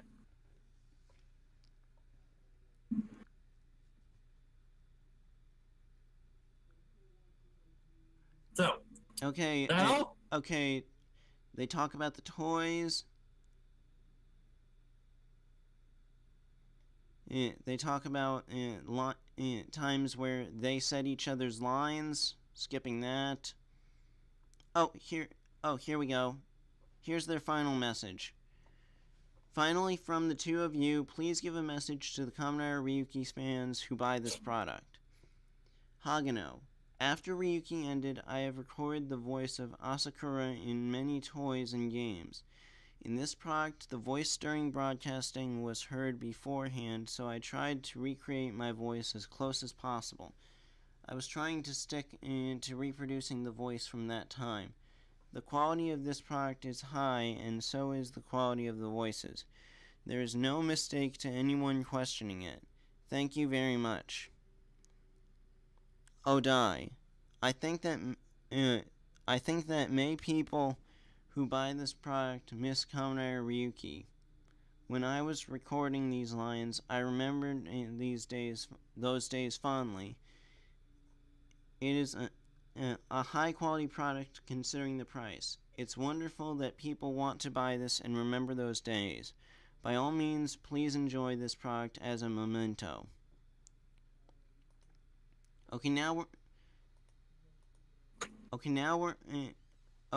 Last interview.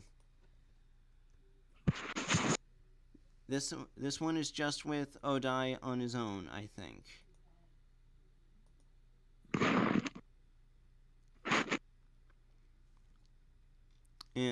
And I think this one is pretty short. This one's just talking about how Odai auditioned and what he's going to do in the future.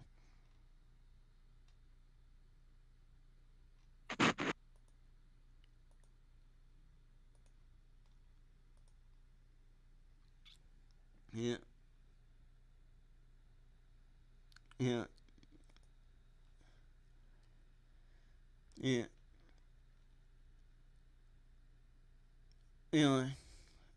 Odai was a member of the musical group Junretsu, no relation to Junketsu, that turns you into Night Rogue or Bloodstock.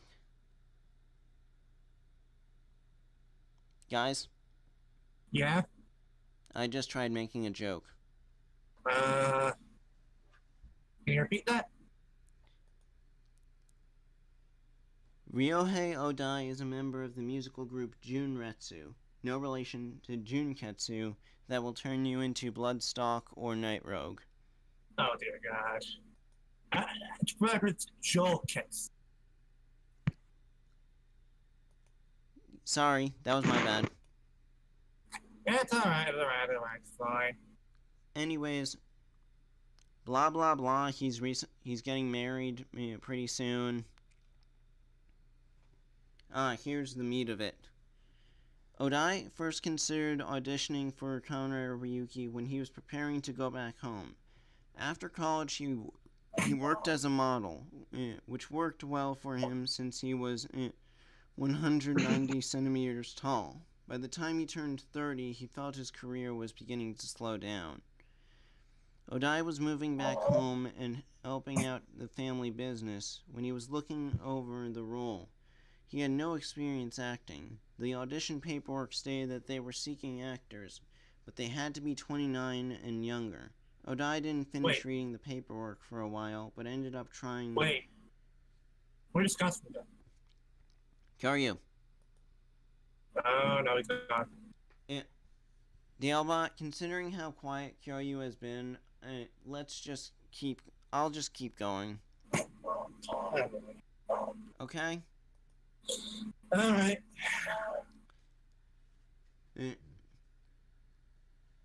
Odai didn't finish reading the paperwork for a while, but he ended up trying for the role anyway. His audition went well, and he was accepted into the role of Shuichi Kitaoka. After hearing the good news, he had to rush home to stop the cancellation of his apartment lease and called his family. When Odai was younger, he watched Showa-era riders until Kamen Rider Stronger. To learn more about the Heisei riders, he watched Kuga and Agito on DVD to prepare for his role. He understood the new generation of riders, but Ryuki's storyline turned out to be much more complicated.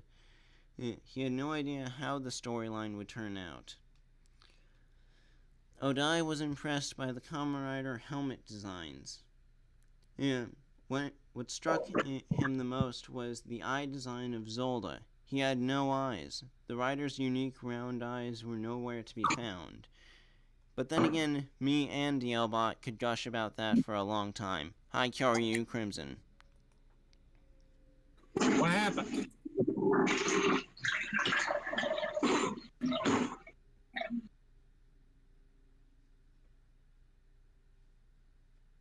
What? You left for a few minutes for some reason. Nature called. Ah. Okay, can one of you give a one sentence summary of how Kitaoka was first introduced?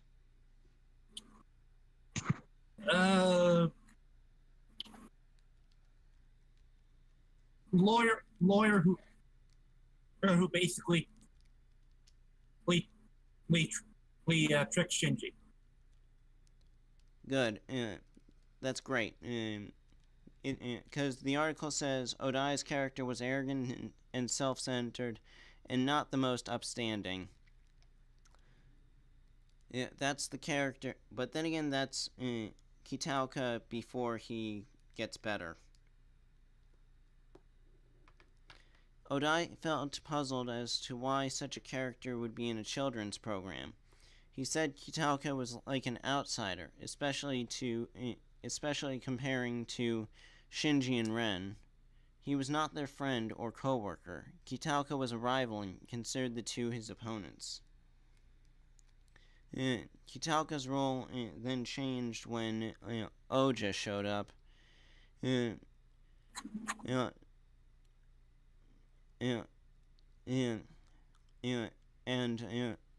Oja is a snake on the outside, while Kitaoka was a snake on the inside. That's the article, and I'm just paraphrasing. Is that the last article? We're almost done. We're almost in the clearing. Kitaoka held back his sickness, which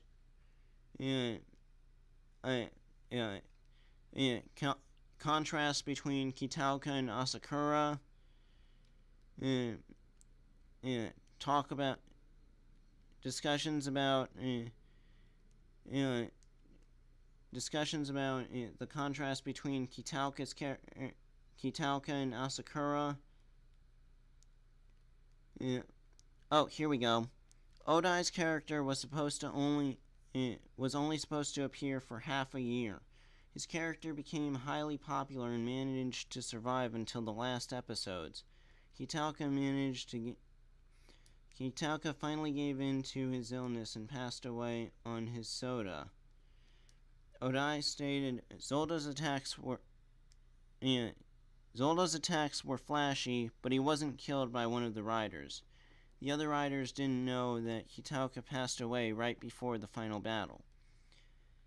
To fulfill Asakura's desire to fight Hitauka, Goro Yura, that office assistant around Hitauka, took over the role of Zolda. Odai admitted that he would like to see a Kamen Rider Ryuki spin-off in the future. He wants to see how the world of Kamen Rider Ryuki has changed in the past 16 years. He wants to see a story about a hero intertwined with pure drama. If Asakura survived, he would like to see how he transformed into a devilish man or a Terminator. He would like to see more fighters in the Mirror World. Was that a Terminator reference? Yes. Odai also would like to see more fighters in the Mirror Terminator World. 2 for the record. Yeah. Odai also would want to see more riders in the Mirror World, such as Spider Riders. And finally, the story of Kamen Rider Ryuki would be limitless. And now we're finally at the end of the interviews.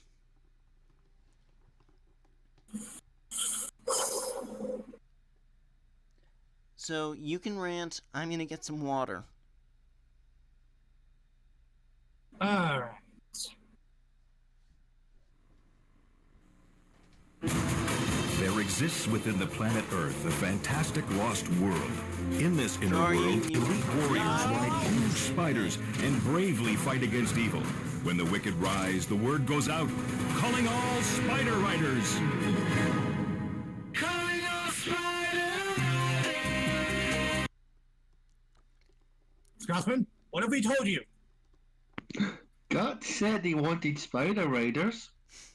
It's true, I did, and I was thinking of that reference.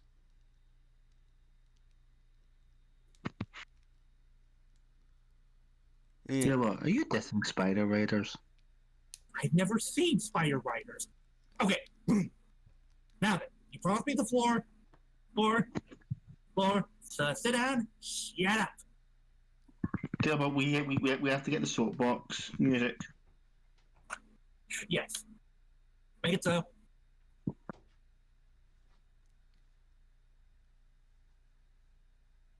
Damn it. What's the name of the soapbox music should use? Oh, I don't hold know. on. Let me try something.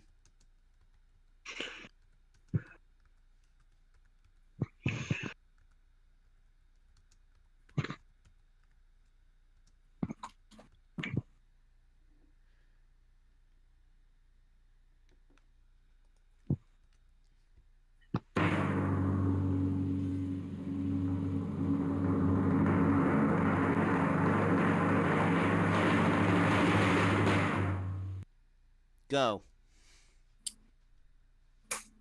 All right.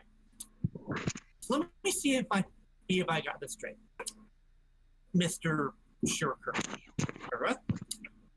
For the next Rider series, you decided to basically take inspiration from one of, if not the most tragic and horrible events in history.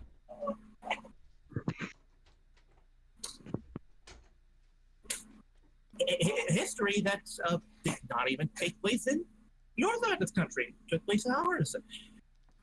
My only response is my response is simple. What the hell? I'm sorry. No, that is just wrong. You take inspiration from 9/11? 9-fucking-11? Are you fucking serious? Yes, 9/11 is one of the most tragic events to have ever happened in history. And you decide to take advantage of all the people mourning to make this bullshit? No, that is wrong. If this was from Japan, I would let this slide. But no, you're going after something from America. America! This is even your side of the country, jackass! Get out! stupid! You're so stupid! Thank you. No. This is not right. This is not okay. This is one of the worst ideas I have ever heard for a writer series. The connection is absolutely pointless. Pointless!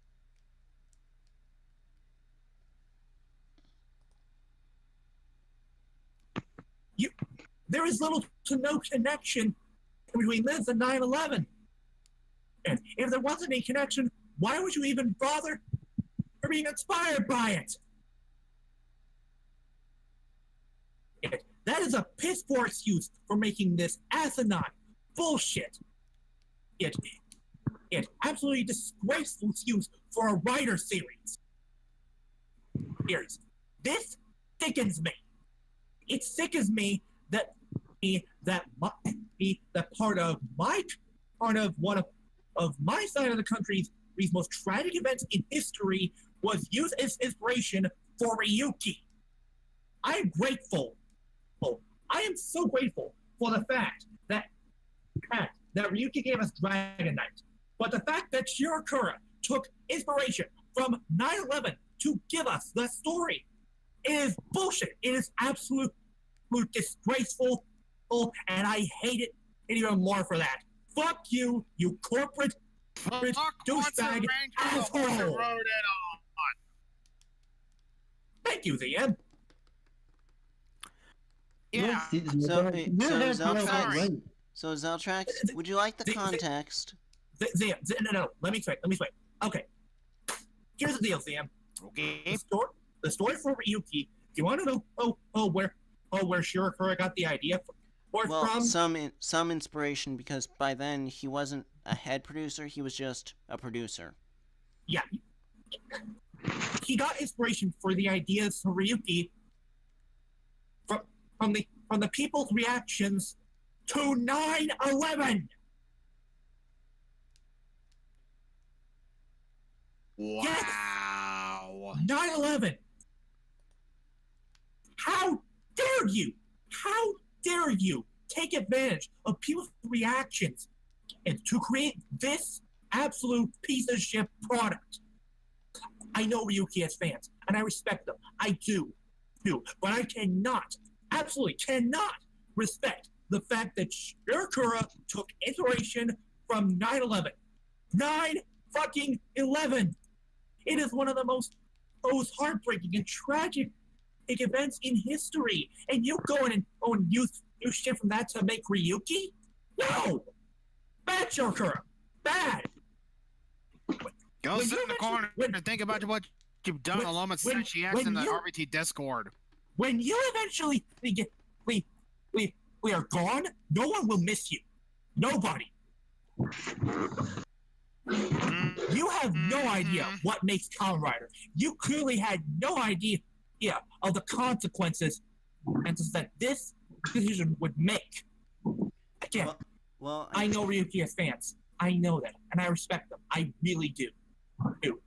But again, I will not respect this bullshit. Fuck you, Shirakura, fuck you and die.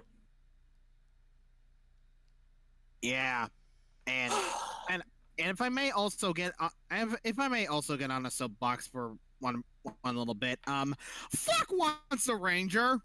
I'm sorry. Zam,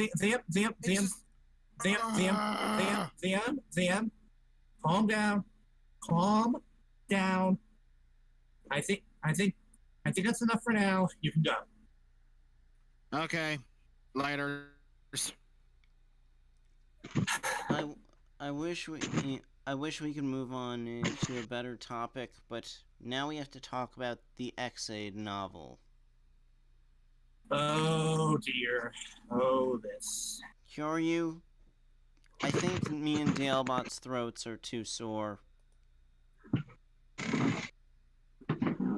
Yeah, I have to talk about Mighty Novel X. We have to. It's our job. Do we have to? Yes. Okay. Screw it. I'll talk about it. Okay. But DLBot, before we do, let's take a deep breath in and calm ourselves down. I need something to calm down all the anger. Yeah, Abby. Guess what? Scotsman, find me something. Scotsman. Scotsman. Give me a second, DLBot. I need to get medication. Okay, I'm calmer now. Look straight ahead. Looks like that blue box. Give me a few minutes. Besides, I'm pretty sure here the Coyote can find something to calm me down. Now when he gets back. Oh wait, hold on. How about I just pull up a picture of Yang? That's it. Yeah.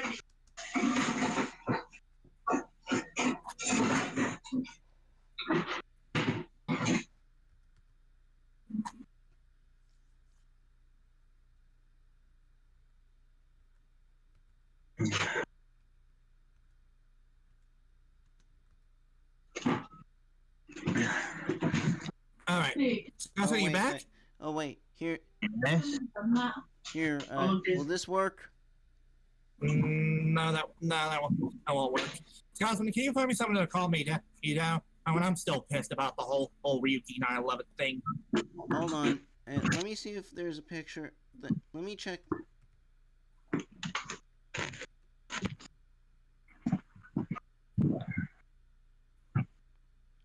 Scotsman, did you hear me? Let me find something. I'm sure I can come up with something. All right.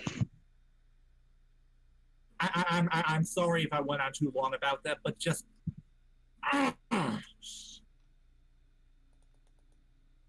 dick move, asshole. Dick move. DLBot, give me a second. I'm gonna go check our favorite Yang Hold artist. on. Yeah, DLBot, I've almost got you covered. All right, but let's not have a chance to, okay? Sure.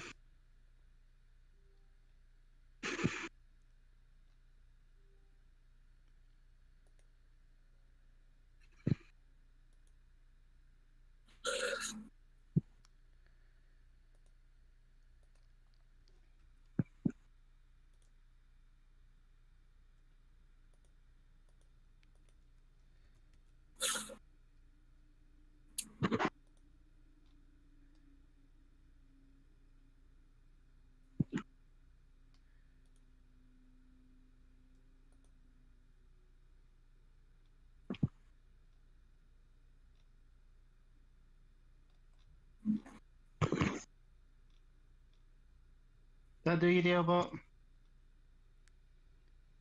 Oh, that's adorable. Well, Feel better? Feel better yet? That's the link doesn't work.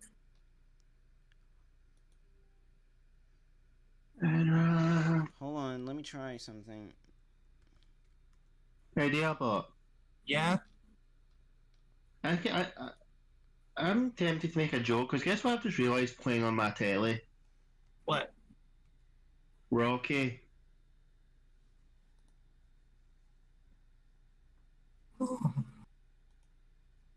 And it's a very specific scene that's playing at the moment. What? Adrian! God damn it. Okay. DLBot, do you feel better yet? Yes, I feel better. All right. Anyway. Okay, kids. Time for some bullshit. Yay! We finally have details revealed on Mighty Novel X. And boy, are you XA fans not gonna like it.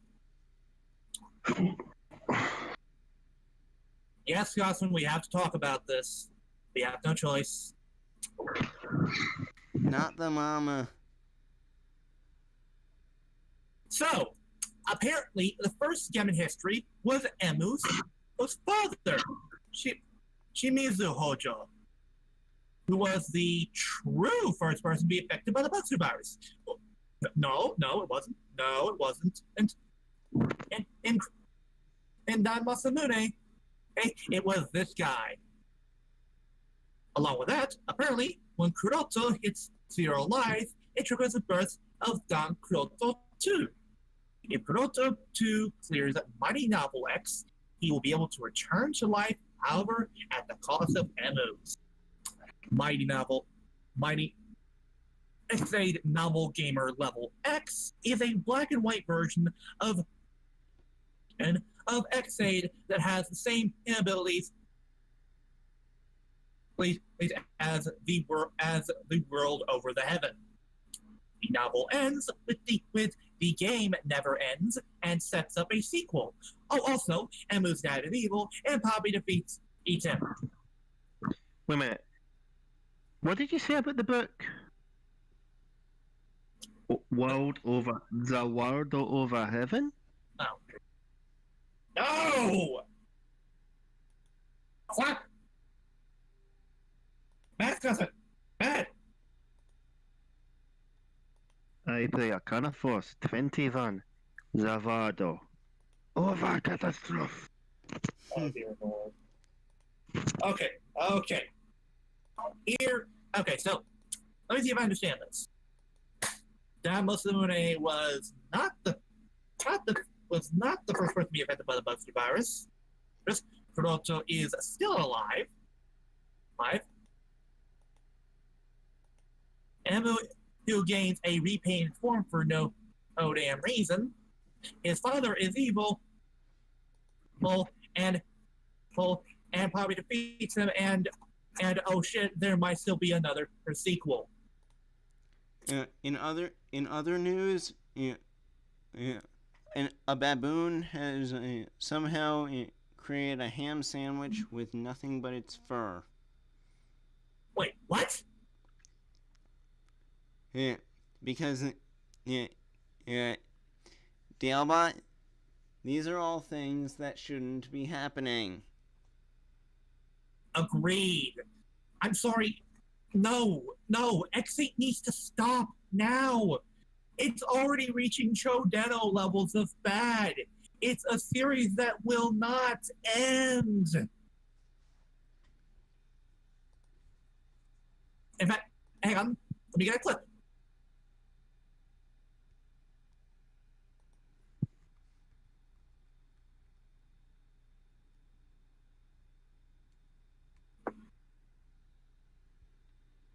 This is how I feel after that news.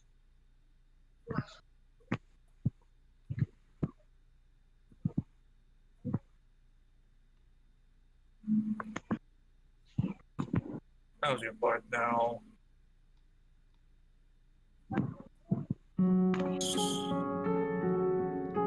Okay, that's enough.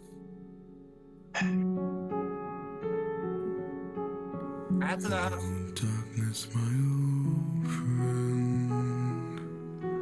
I've come to talk with you again. Yeah.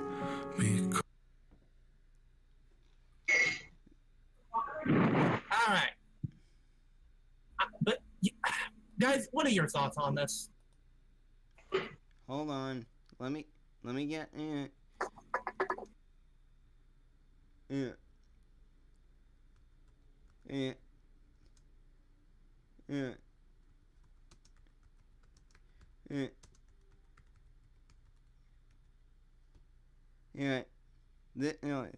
this is my thoughts on it.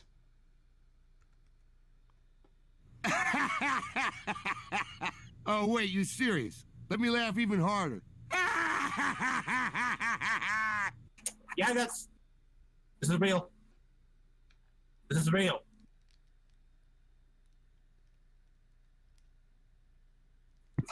What's yours, DLBot? I hate this. I hate this so much because this is. It's taking a good story and stretching. It's taking a good story pair of pants and stretching them to the point of where This it doesn't just again. This is becoming the next show Tenno. It is taking a series that had a perfectly good ending, and it will not stop. Hey, DLBot, so you could say you hate, double hate, love entirely. You just Here's put the Mama. Grinch. I We've think got he many just fans. referenced the Grinch. Will you go then? Give me a tip. Right, it does, Abby. I'm not that smart.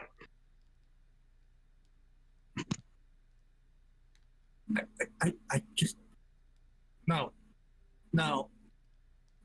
just stop. This is not how you continue a series like this. This is the worst way that you can. I'm here. I don't think she's going to take now, is it? This is the worst way you continue a series.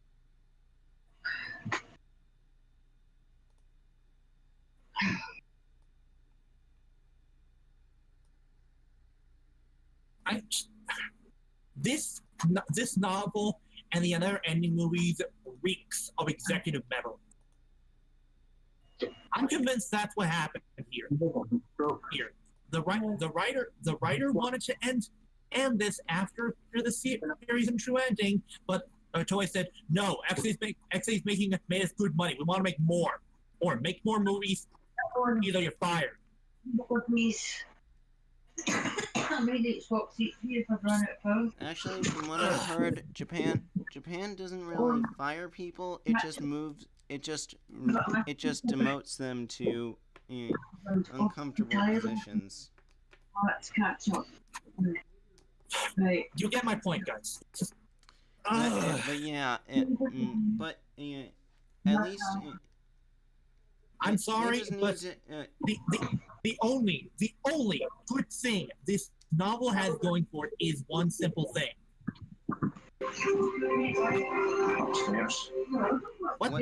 What is else going on in the background? What is the one thing that this novel has going for it? Scotsman! What else that noise in the background? It's got a television, DL. You should learn about it. Funny. So what is the one thing that this has that? There's only one thing this novel has going for it, and it's quite simply one simple thing. They didn't make a movie about it.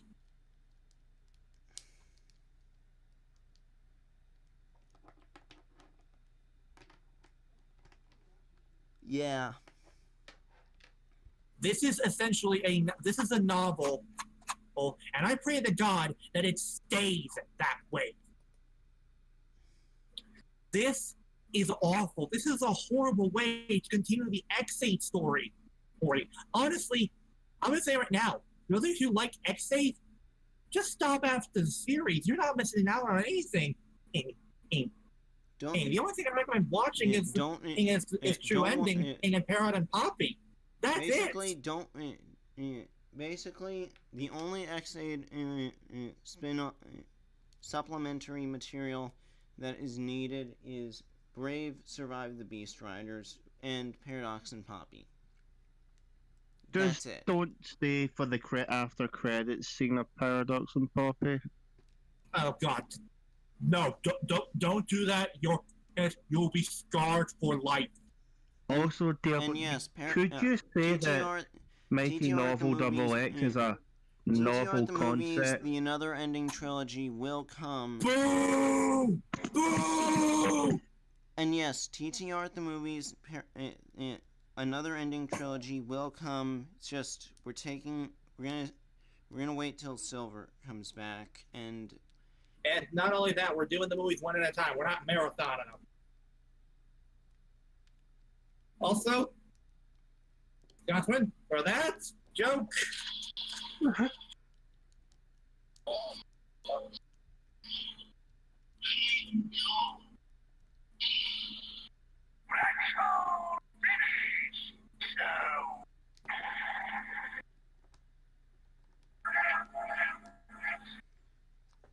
Should I just move on to the Bye. sad? Should I just move on to the sad story? Go. Hold on, one more thing I need to bring up here. The thing is, not only is this novel bad, it's a waste of your money because you don't even get the cash after the novel to go with it. You get a stupid keychain thing. You want to know what this novel is good for, DLBot? Kindling. Exactly. Fantastic. Now then, we got some sad news for the Go-Go 5 fanboys. Let's talk about... Oh, wait a minute. Oh, dang it. Sorry, I messed up the slide order. Well, what are we covering now? The story after the Go-Go 5 stuff. Alright, let's see. Don't worry. Ah!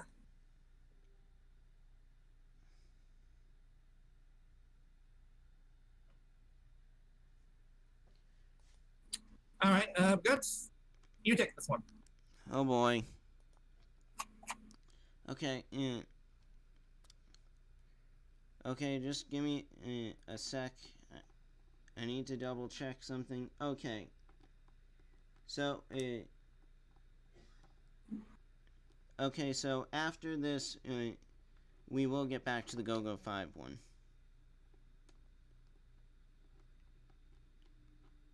Yeah. Or at least, I think... Oh, wait. After the Go-Go 5 one, we will end up on your story, DLBot. Oh, right, that one. Okay, so... Okay, so...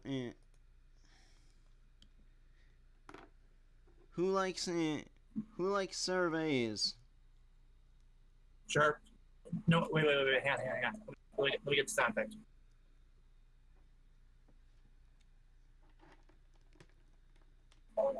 Did Kyoryu fall asleep? No, I moved into the black hole, remember? He's in the snooze corner. Wait, what? Did I move in there by accident?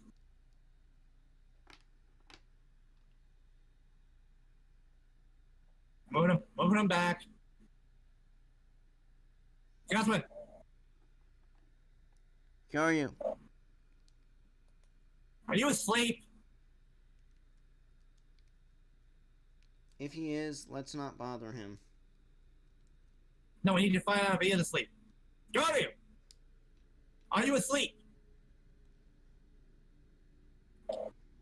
Can't hear anything with my side. I think I hear him snoring. I don't. Yeah, I don't hear anything. Hey, what are you hearing? Nothing. Wait. What was that, Kyoryu? Hello? Kyoryu, are you awake? What? He moved himself. Hey! I don't think he wants to be bothered.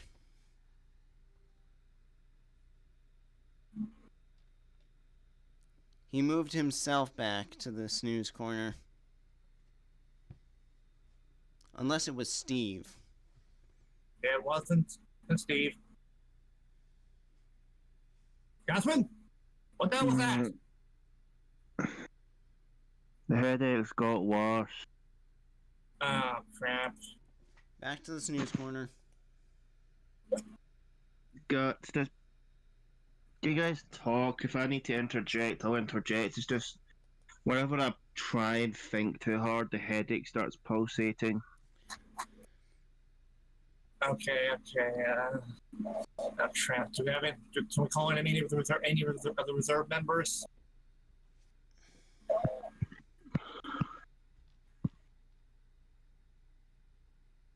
Let's see. Let's see. I'm just gonna go on with the story. Right. Of course. Okay, so Bandai recently conducted a survey to find out which character children like most. The survey was given to 800 parents who have children aged 0 to 12 that could answer the survey around the entire country. The survey took place online from May 11th to May 13th this year. The results were recently released. For overall votes, Ampaman, I don't know what that is, took first place again for the second consecutive year. Doraemon took second place, and for the first time since 2013, Pretty Cure, the Pretty Cure series raised their ranks to third place. Because of course they did.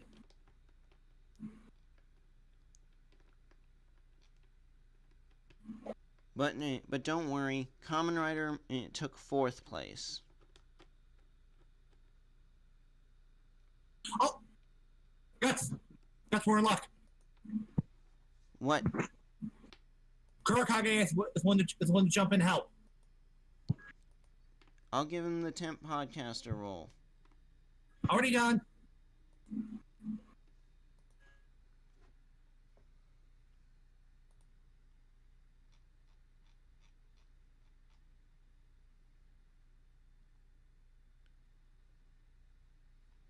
Yeah.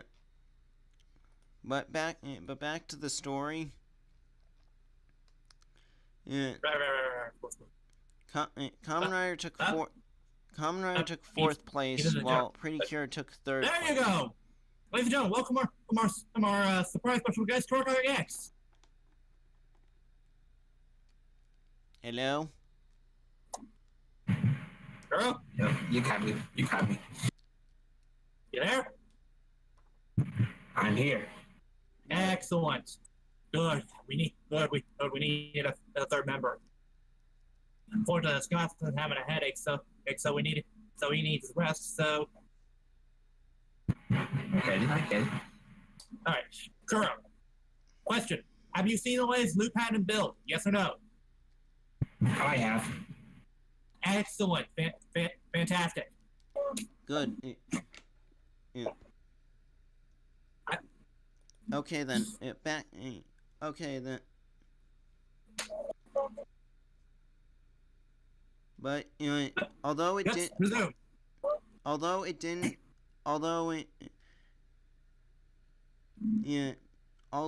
Super Sentai had the same rank as it did in 2017, the series made 10th place.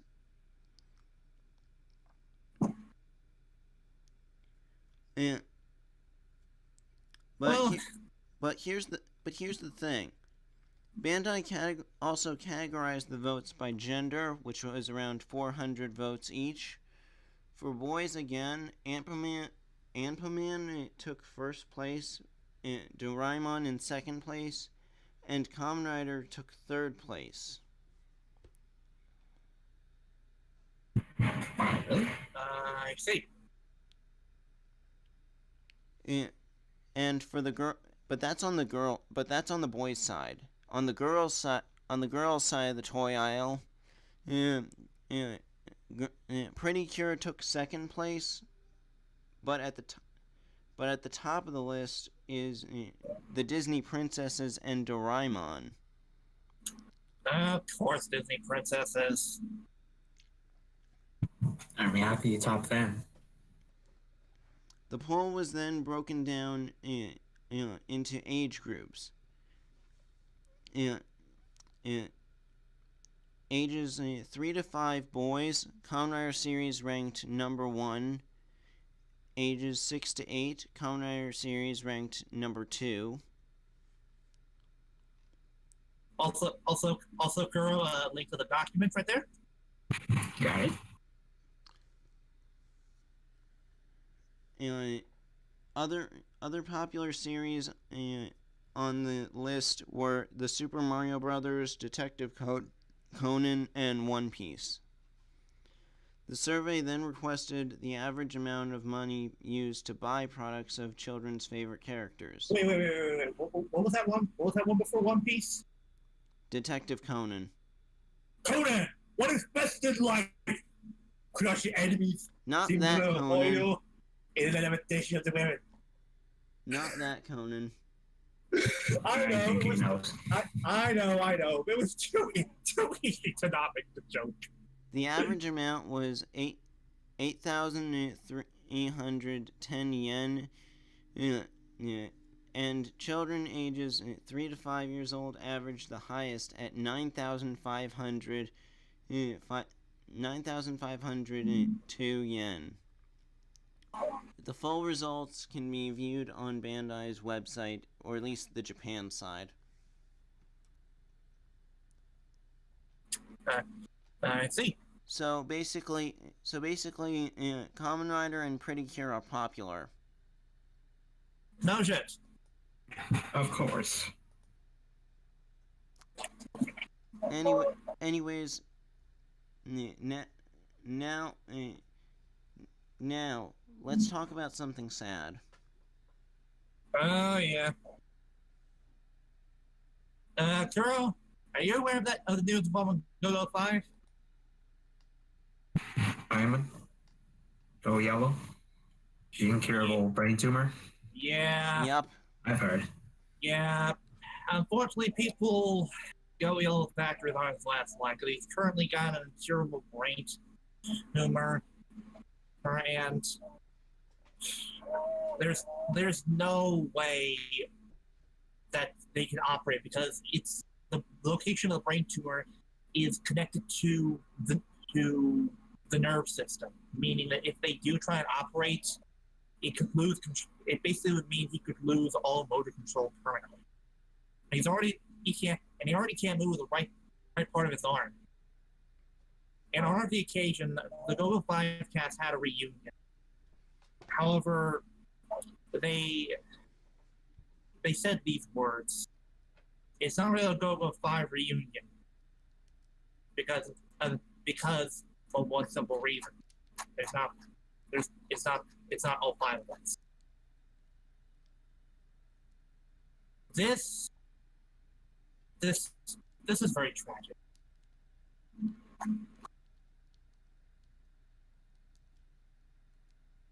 Like, really tragic. I feel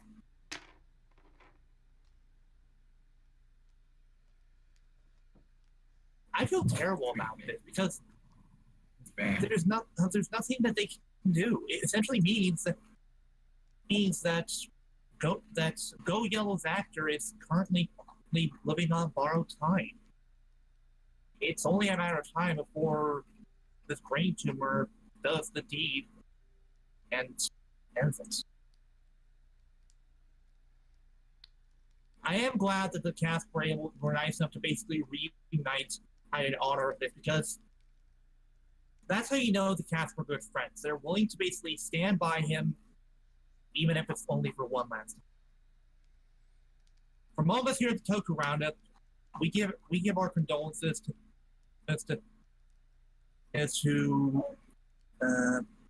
we give our condolences to Kenji Shibata. To Kenji Shibata, his family, his friends, and all the little 5 cats. You all were great heroes, and you played great characters in Go 5, and I hope to watch it at one point. But more importantly, you continue to carry on the name Super Sentai, and for that, we salute you, and we thank you for your excellent acting work, and we hope that you find peace in the afterlife. Okay. Now let's talk about something. Now DLBot has an exclusive story. Oh, yes, of course. We got breaking news, people. Oh, this came out just last night.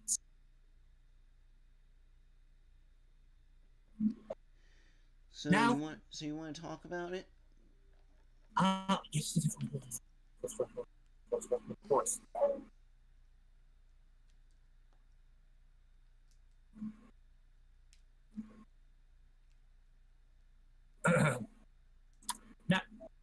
Now then, here's what I'm going to do, real quick. Gentlemen, question. Who is that? What does that look like? That's Mao, Luca. aka Luca Milfi from. That's right. It is Mao. I think we know where this is going. Yep, people, that is Mao Ichimichi as Luca Milfi. Yeah, and yes, that is picture of her standing next to Raptor. Yes, people, Luca will be making a cameo in the Hero Different Space Squad movie. Now I wonder, where are the other Gokaijers? Probably off getting space curry. So. Fair point. So let's just. So let's just assume that when Operation when this Overdrive cameo did nothing happens, wrong. let's just assume that when this cameo happens, it's just going to be a scene with Luca and Raptor saying that you sound like me. Yeah, but it is cool that they're doing this regardless, because it's a nice little wink and nod to the fans who know that Mao is playing the same character. And it's once again nice to see Gokaiger come back. And honestly, his cameo does make sense. They're space pirates, so of course they at one point run into the Q Rangers. What are those thoughts? Q Ranger versus Gokaiger. Someone make that happen. No, I don't think. I'm pretty sure Captain Marvelous would make Lucky would either rob Lucky or make him walk the space plank. I can see him do both. Well, that's, you say it like it's a bad thing. Considering the fact that Dumb Luck is in charge of a whole planet. Why Dumb Luck? It's called Unlucky. Oh, sorry. Considering the fact that Lucky is in charge of a whole planet, I'm pretty sure many people on the planet would not appreciate their king getting robbed. I'm pretty sure they wouldn't appreciate if Lucky being king anyway. There's another reason to hate him. Yes, he's got a point there. But yeah, look forward to seeing Luca cameo in this movie, which I'm honestly really excited for. I honestly am curious to see how well they do with this, because I know it's Q Ranger, but I'm willing to give it the benefit of the doubt, given that it's also Space Blood, and it's not going to be the same guy who made the series, so it might actually be pretty good. Okay, then. Now it's now we need a Scottish accent.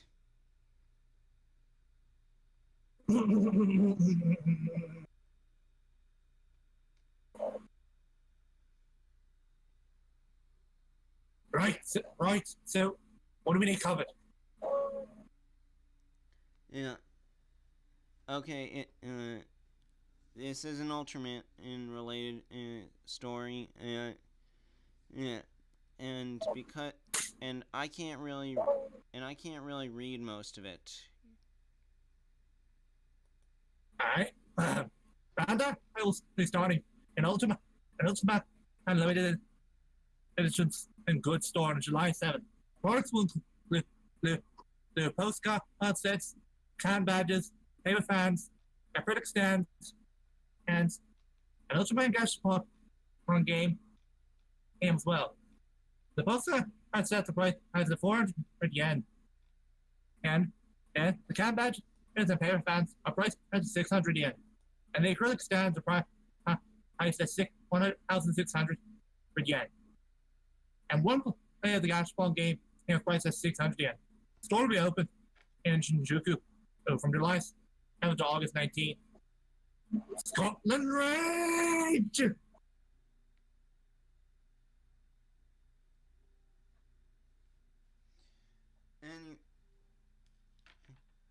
Anyways, yeah, I don't know what else to say about that. Yeah. So now let's talk about. Neat. So now let's talk Oh, about. we get to talk. Oh, we get to talk about the CSM MV buckle. That's exactly what we're about to talk about. Oh, I'm very excited. You can actually. talk You know what? Girl, you see the link to the document, right? Yep. Why don't you take the story? I'll be right back. All right. Well, good God, man. Who would have thought Abyss would actually join the family of Ryuki? Yeah. Because, yeah. See, that's strange. Makes me wonder what took him so long. Yeah. Basically, the deal is that we basically found out that the CSM V-Buck will come with every single Ryuki deck, including the blank deck, and Ryuki and Night Survive, and of course, my boy Abyss. But wait, there's more! Blank deck. Unless you want to cosplay. Unless you want to put in your own Ryuki rider. Yeah. To be honest, I'd be down for it. Yeah, also. But wait, there's more! For you see, when you insert, we have learned some of the features involving the Ryuki ECSM MV buckle. When you insert search and decks into the V buckle, it will place it. If you hit the right button, it will play sounds from our respective character. For example, if you insert the dragon deck, you would get sounds from Shinji. If you inserted the knight deck, you would get sounds from Red, and so on and so on and so forth. And we already have at least several actors who are confirmed to basically return to be re-recording their lines. The actors include the actors who played Shinji and Ren, the actors who played Oja and Zola, of course, Raya's actor. Did you know that Raya was once Ultraman Idol? Yes, I actually did know that. But no, I'm just letting the people actually, know. You want to know the weird thing is, our resident and Ultraman guy, Jordan Crimson, did not realize that. Well, if he happens to be listening, he now knows. He does, and he already knows. But regardless, along with Ryan, we also have Tiger's actor returning in re-recorded lines, and also Thom. But finally, and last but not least, the voice of the visors from Ryuki, none other than Odin's voice actor. Burgermon. Sweet. Wait, what? Why would you say that, Scott? Why would you say that? Because the guy who did the voices for the V-Buckle and Odin is also the voice of Burgermon. No! Yes. No! Hey, that happens. That is not true.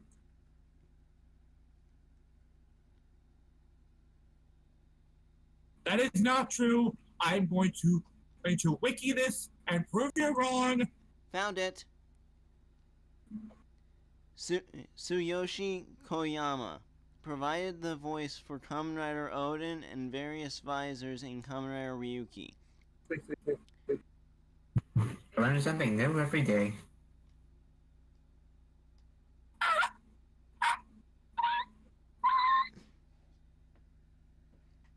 I'm dead. He also played Yubon in the Japanese dub. Huh. But you know that actually makes sense. But yeah, Tsuyoshi Koyama came back to do voices for the CSM V Buckle, but as I just made the joke about, we know him very recently as, say it, Everyone's favorite bugster, Burgermon.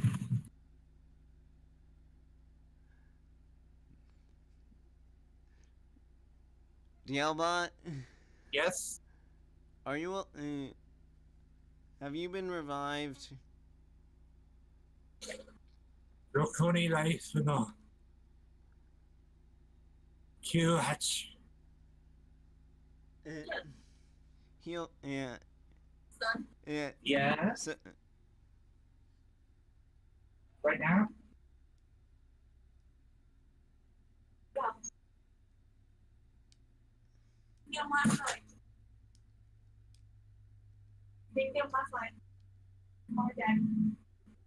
All right. Yeah. Guys, I'll have to be AFK in a little bit. Just heads up. okay, Kurokage, resume reading.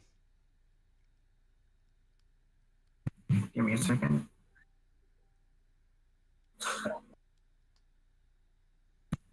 Anyway, CSM, we're not only getting a CSM V buckle, we're getting a CSM drag visor.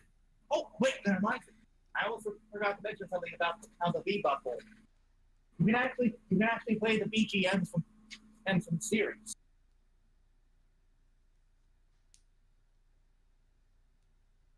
And not only that, the V buckle actually responds based on the actions you've done with the belt. Like for example, it'll play one BGM when you don't have the deck inserted, but when you've inserted it, it plays another. Yeah, it's an interesting feature. This actually isn't the first time they've done it. The first time they did do it was actually with the Decade Belt. They did it when they included parallel world and stuff like that.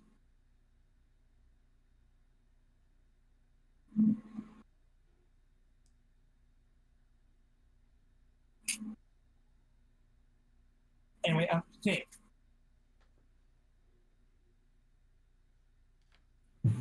I know there was something I was supposed to say. Hello. I'm here. I'm just forgetting something. Oh wait. Okay, am I alone? No, you're not. Oh, well, the drag visor is going to have 56 advent cards. If my memory serves, I think it's just all the weapons and the attack. Honestly, as cool as it is that we're getting in a new drag visor, and it is more accurate to the show compared to the first toy. I don't know. I kind of want to release the other visors. I want to see like maybe a Zolder visor or one for Knight.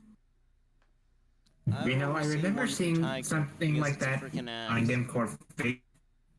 Yeah, it was revealed to be fake, but honestly, I wouldn't mind if they released the actual CSM version of those visors. That costs a lot of money, though. Yeah, but that's money they could use. You have a gold mine on your hands, don't I? You can make several visors for the Ryuki band to get tons of money. Right for them premium Bandai. Merchandising. Yes, exactly. Merchandising. Okay, so I will honestly be really disappointed if they don't make CSM versions of the visors. At least the ones they made toys for before.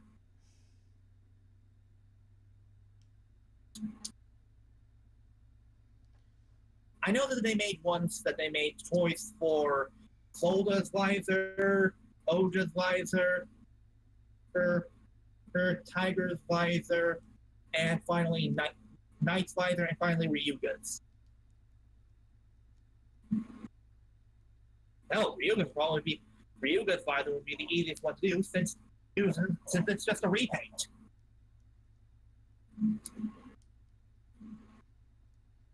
I don't think they want to give collectors too much value for their money because they're already doing that with build. Yeah. So, What? You mean with the leather knuckle? Please. So should we move on to what Silver wishes he stayed for? And what would that be? Just tell me if we should move on. We should move on. Yeah, Shinkocho Seiho, Kamen Rider W Heat Metal. Free heat, baby. Yeah, with metal shaft in hand. Phrasing boom, and both guts is out. Oh, come on, man. Let's be adults here. There's nothing wrong about how heat metal swinging around its shaft and slamming it into people. And the fact that it comes either fully extended or collapsed, and that any memory gadgets will also work on the metal shaft. Yes, exactly. I see nothing at all wrong or phallic about that. Nothing at all. What about you, girl? No comment. Perfect response. Kurokage, good choice.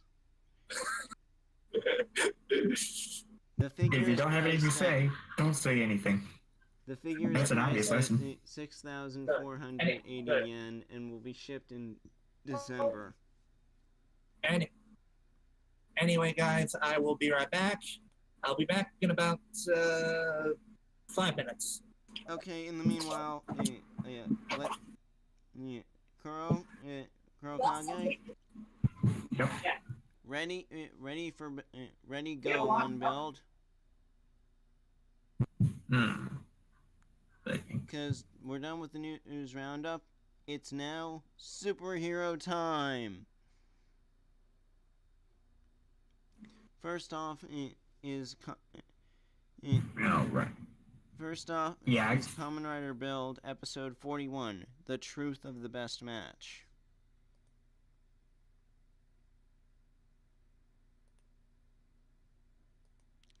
And so, Kurokage? Yeah. Our episode starts off with an awesome fight between Build Genius and Evil and Kamen Rider Evil without his black hole form.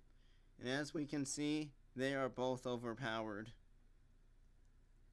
You're right. So I wonder why not just get out of the way, Evil? Why not just use black hole? Make your plan much easier.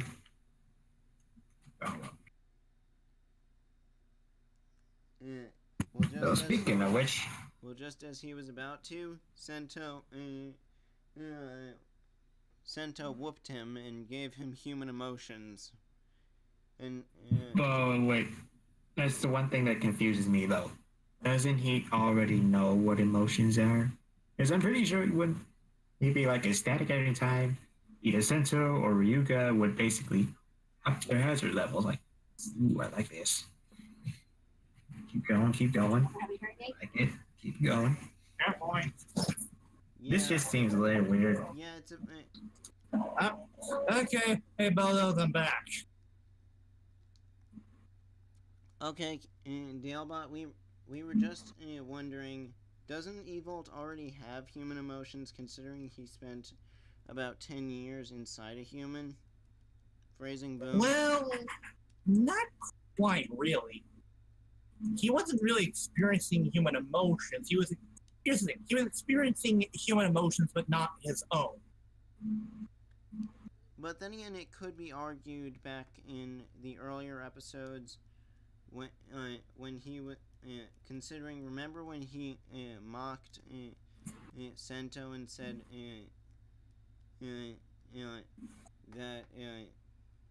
that guy, that rocker guy, said A friend to Sento's original Sento's face. No, I'm talking about the guy that was also in the band with Sato Taro. And basically, Bloodstock said, Aniki. Bloodstock gave a mocking version of how he talked, but you know what I'm saying? I guess, but honestly, I feel that any sort of emotions that Evolt might have felt were ones that he felt basically they weren't genuine. They were basically ones that Soichi felt that he was only partially experiencing. But then again, it was before the idea of Evolt was even conceived. Was it? Was it really? We may never know. We may never know. But anyways, Evolt says, "I'll steal the. I'll take that full bottle from you another time," and leaves. Okay, next time. That was my joke.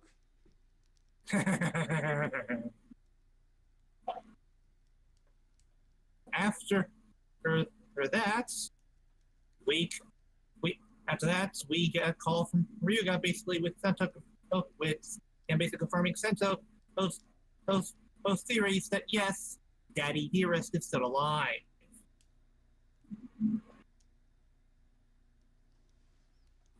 Can we get through any writer series without one that has daddy issues? Seriously.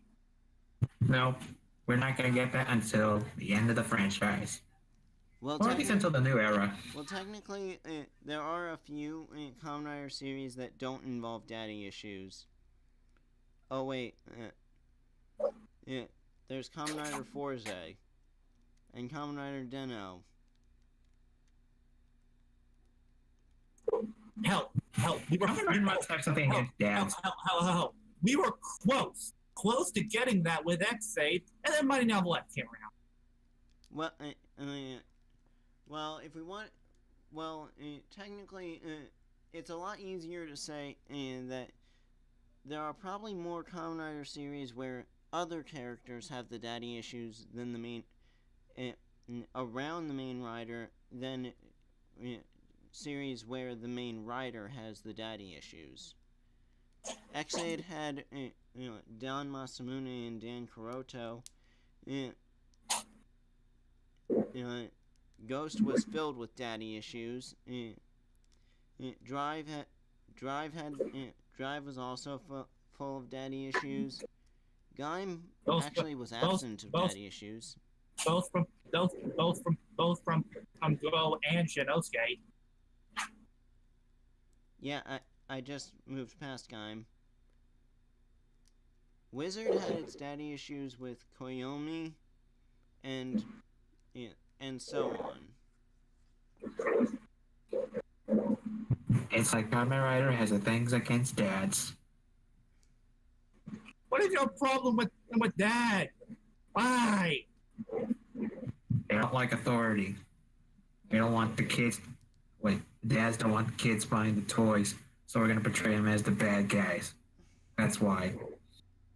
Buy our toys. Buy our toys. Buy our toys. Buy our toys. You see, that's exactly what they want you to believe. I see. Anywho, so after we basically come back to the gang at the cafe, we see Gentoku's latest outfits. I'm just going What's to. with Gentoku lately? DLBot, in order to cope with Gentoku dressing like that, I'm just going to pretend that Gentoku is just dealing with the death of somebody.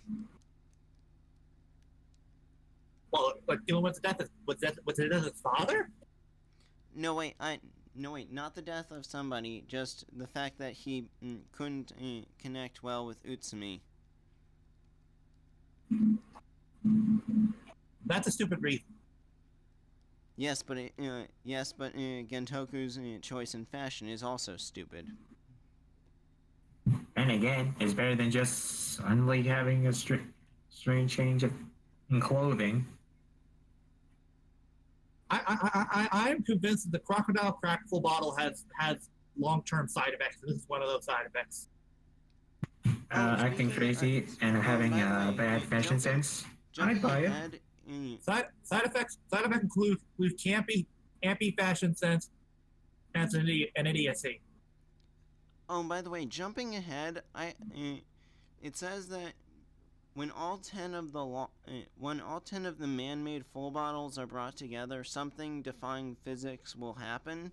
But where does the crocodile crack full bottle fall in there? It falls in nowhere.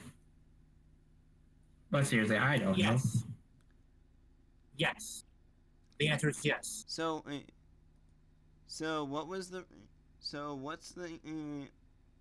what's ultimately the purpose of the crocodile crack full bottle? To give Gentoku a rider for? There's no other reason. Hold on. Oh dear.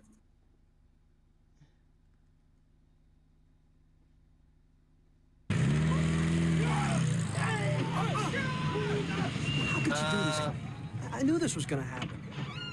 You're right, Bob. I'm sorry. What can I say? Wrong Miserable, worthless hunk of slime. Yeah, sorry. Here. Hold on. I want you to take this crowbar and just bash my head right in. Go ahead, really, please. Just bash it right in. Hi, George. You know I couldn't do that. You still owe me $5. Oh, by the way, wait, Kuro, say hello to our new bot. Hey, Cooney. Yeah, I noticed. Wait. Actually, I noticed. It was the first time I listened to it.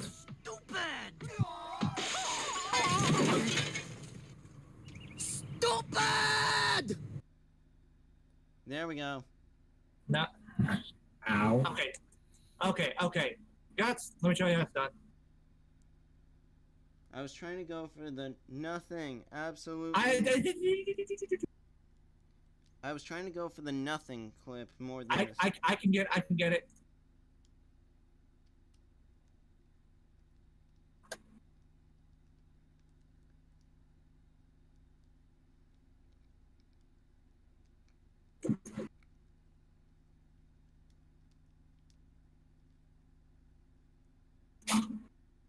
All right, here we go. I found it. So what's the purpose of the crocodile crack full bottle in the long term?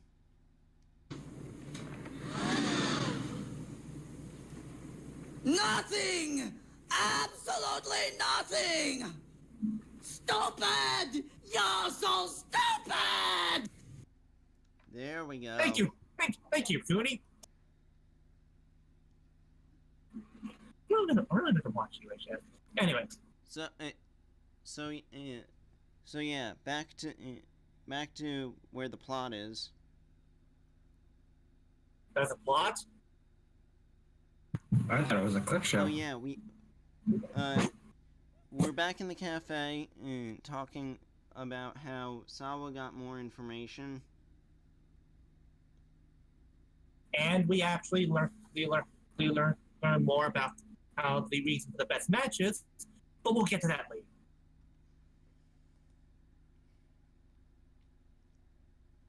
Meanwhile, we get a scene where Toku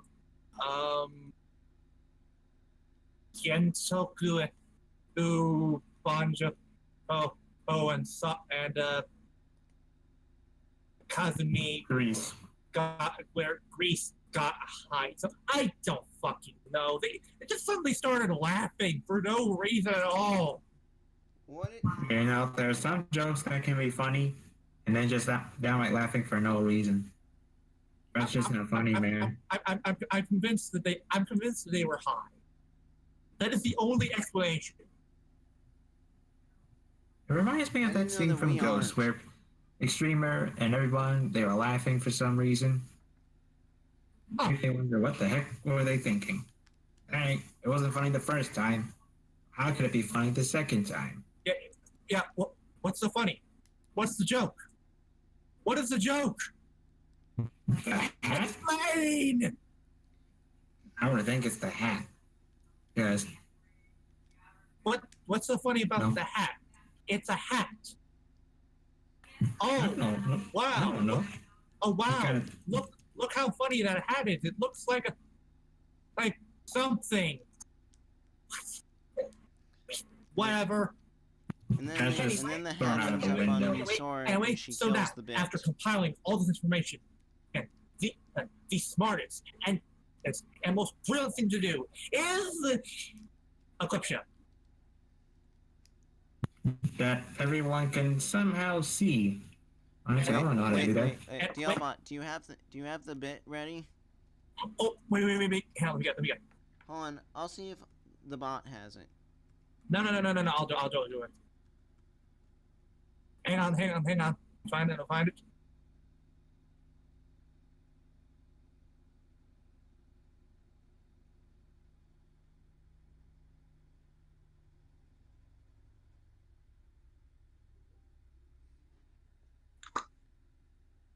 Wait.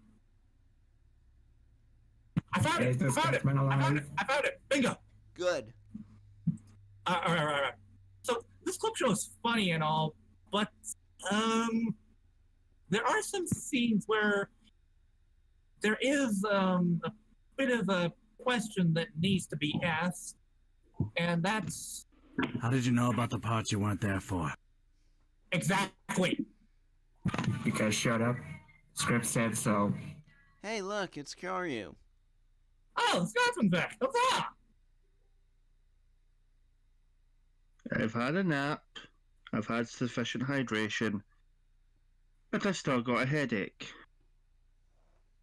You still need to rest, Scotsman? Where are we at? The build We're episode. talking about the build episode. We're at the point where they're doing in the clip show. Where everyone suddenly knows everything. Like someone broke the fourth wall. And again, Toku, for the record, yes, you did lose. Don't deny it. We all saw it. They saw it. It's everywhere, man. Yeah. Oh, right.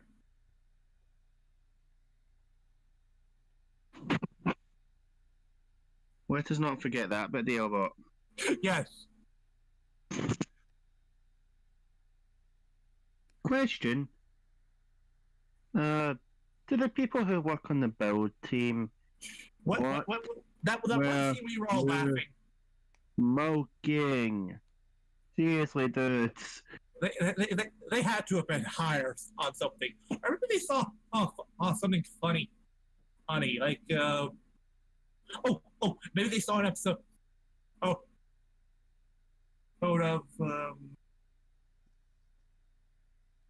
funny. What if they saw Ghost attempting to be serious? Ah, there you go. I mean, yeah, but they could have just been discussing Takuru Tenkuchi's career as a Kamen Rider.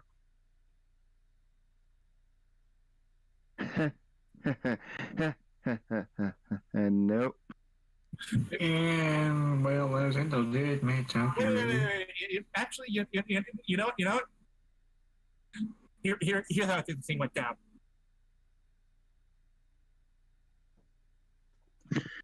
So I went up to the girl and said, "And hey, are you ready to exercise?"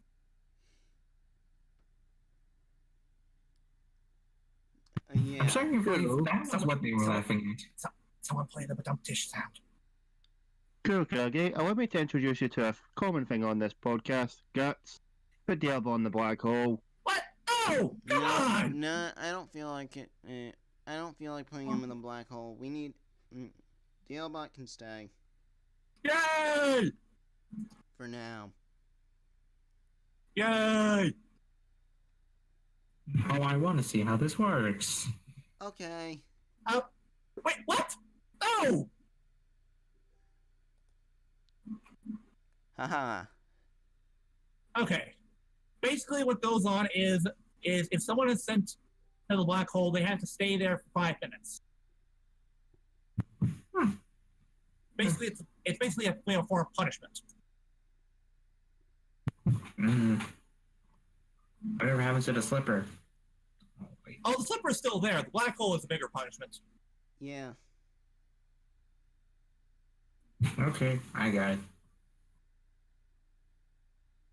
So that means you better watch yourself, or you might end up there too. Actually, the black hole is usually for bad jokes. Yeah, pretty much. Anyway, so I think back to build. Oh wait, they discussed the fact that every Smash they fought has been some sort of connection between either Sento or Ryuga. Oh yeah, that's right. Honestly, I love that bit. I love that. It's a great nod to continuity, and it's calling back to the first episode. I love that. That is awesome. Well, one question, gentlemen. And they noticed that there's two. I mean, one person that they're not quite sure of the connection for, and that's the Strong Smash. And from episode 1. AKA the first Smash that Sento ever fought. Well, I think that was Needles. Okay. Let me rephrase that. The first Smash that he fought in front of Ryuga. That's more like it. They seem to have forgotten the Harinezumi Smash. The Needle Smash. Yeah, I brought that up too. Or I was about to, but apparently I guess that's true, but why leave out Mini Starscream? Holy shit, he is kind of like a Mini Starscream.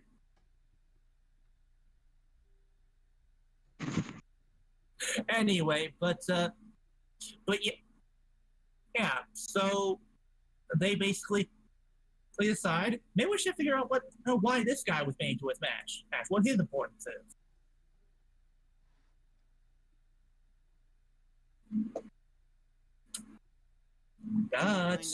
They find out that apparently he was the assistant to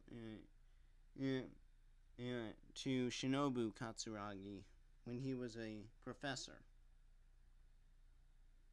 And unfortunately, he's made into a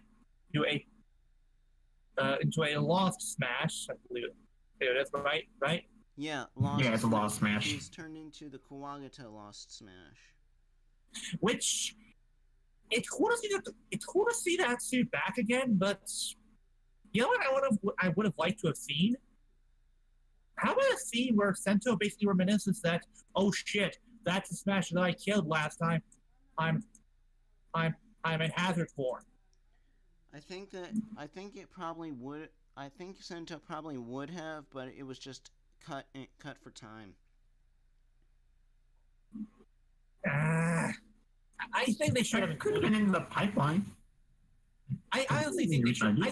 I think they should have included that because this is one of the most important Smash that he's fought because he accidentally nearly killed a person when it was we used that suit.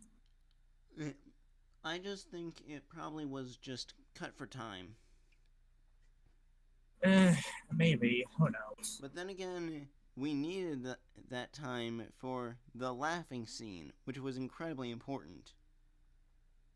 Oh yes, we could not have gone out without that laughing scene or that incredibly useful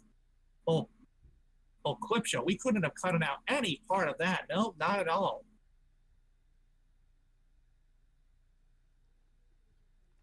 Oh wait, yeah, we fucking could have.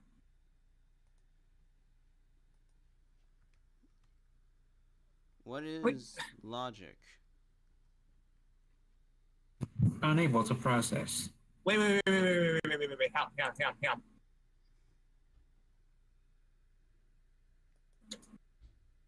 Hang on, I think I got a good clip of this.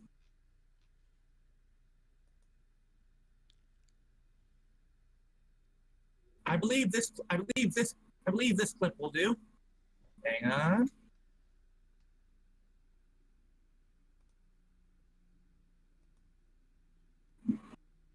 There is logic in what he says. That'll do.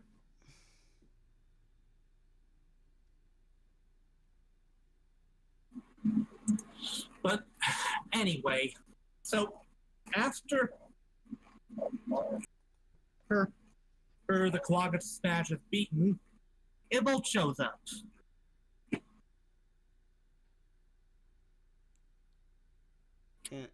And he kills the guy. Yep. Just after guy you bring back from one. He feared right after the one episode he appeared, then you just kill him. Killed by DLBot. That's a shame. What is love? Farewell, nameless professor. We will remember ye well. Wait, what was his name again? I'm gonna add his name to the death count and build. Oh wait! I remember. His name was he was called Nameless Redshirt number 126. Back to the list. Death count. Anyway, let's continue. Apparently, so yeah, DLBot kills the guy, and Sento and DLBot fight again. But apparently, now that DLBot has human emotions, his emotions make it so that way his hazard level goes up now. Yeah, this is where we learn about the cause of the hazard level. Hazard level changes based on someone's emotional state. The angrier they get, the more powerful they get. That's the reason why Evolve basically triggered all those terrible things for Ryuga, to increase his hazard level more and more with all his rage and anger. So wait, that seems to be a source of so wait. So wait, hold on. The madder they get, the stronger they get. Holy shit, they're ripping off the Incredible Hulk. Those bastards! You have a Rabbit Hulk, a Dragon Hulk, a Robot Hulk, and I guess Crocodile Hulk. I would also think that they were probably ripping off JoJo's Bizarre Adventure Part 7, where the act and Tusk gets stronger the more horrors the protagonist goes through, until he gets to the point of having to deal with wibbly wobbly space and timey-wimey and cross dimensions. Yeah, but no one cares about that right now. Anywho, back to the fight. Yeah. DLBot is getting stronger, but Genius and here's the thing. At one point, Evolve basically decides, you know what? I hate you so much, I'm going to turn you into the very thing you hate. A Lost Smash. He tries to do that. Well, that's kind of DLBot's plan, to just turn all the 4 riders into Lost Smash, so that way he can watch them duke it out. And the reason he does it for Sento is specifically because, well, Sento pisses him the hell off, and because he basically believes in the term of dramatic irony. But unfortunately, he didn't count on the fact that genius basically counteracts that, and apparently it prevents him from being exposed to more nebula gas. Oops. Which, that honestly doesn't make sense. It makes sense that the genius form will basically prevent him from being injected with more nebula gas, because we saw what happened to Kazumi last episode. When he was injected with more nebula gas and such, he went crazy.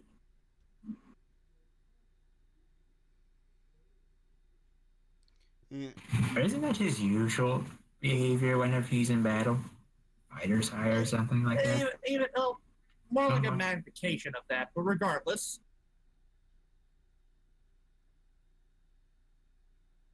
So unfortunately for Senta, Volt managed to get away with the bottles, and we find out that the person that's and here's the thing: throughout the episode, we've seen Volt talking to someone in a gas mask, and what is he wearing? A hazard suit? Yeah, a hazard suit. Hold on. I have a joke prepped for this. And thus, we find out. Wait. Oh, dang. Hold on.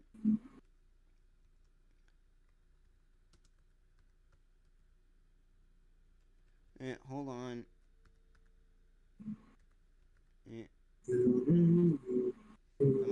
I'm almost ready.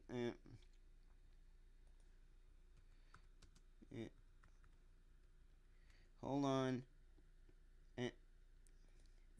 I got it now. Yeah. Bueller. It turns out that DLBot was working alongside.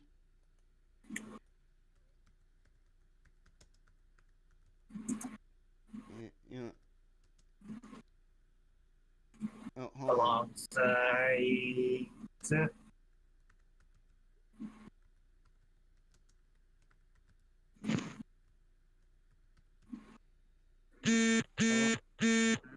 Oh, dang it! Kohei Horikoshi. Hang on, I'll get you something. DLBot was working alongside Kohei Horikoshi. Wait.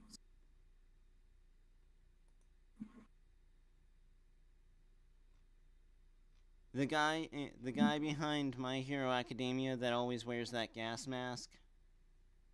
Oh.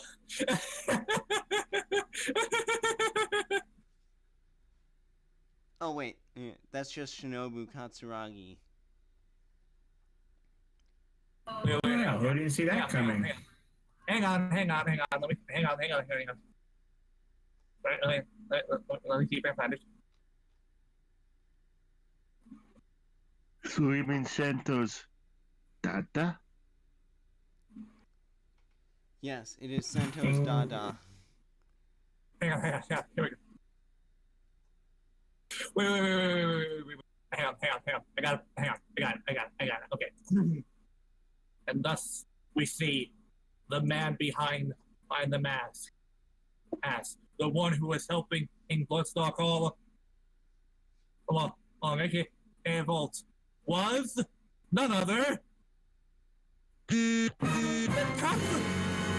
Shinobu. Thank you. You know, the joke kind of got killed off because Guts said it. This is just taking too long. repeat. Besides, I think some people already figured it out. Yeah, true, but still, yeah, basically means that Sento's father is a bit of a dick. What is it with the Katsuragi family? Wait, hold on, stop, I just realized something. We forgot to talk about the origin of the best matches. Oh yeah, turns out the best matches come from. Yeah, the best matches, we learned that they come from Isurugi's mind, but there's a reason for them. When Volt was poking around in Isurugi's mind, he asked him what his favorite animals were, and they were basically the ones that Misora liked. Then he asks about what kind of things humans have that can kill. For Kill example, those animals. Yes, things that can kill those animals. Tanks, Gatling guns, etc., etc. What? And then you get the silly stuff. Next, The you're telling me. comic. I was gonna say that then. Next, you're gonna tell me that one of those best matches with the Joker and a Cyclone. Okay, now you're going to the black hole. That was my joke. That was my joke. As I was gonna say the silly stuff. Right, cool. Have a show at that. DLBot, you're going to the black hole. That was my joke. I didn't know if you were going to use it or not. I mean, you could have asked. Yeah, at least I ask before I steal your jokes. All right, fine. I'm sorry, okay? Okay then, you apologized, but you still get slippered. The WAP. Ow. All right.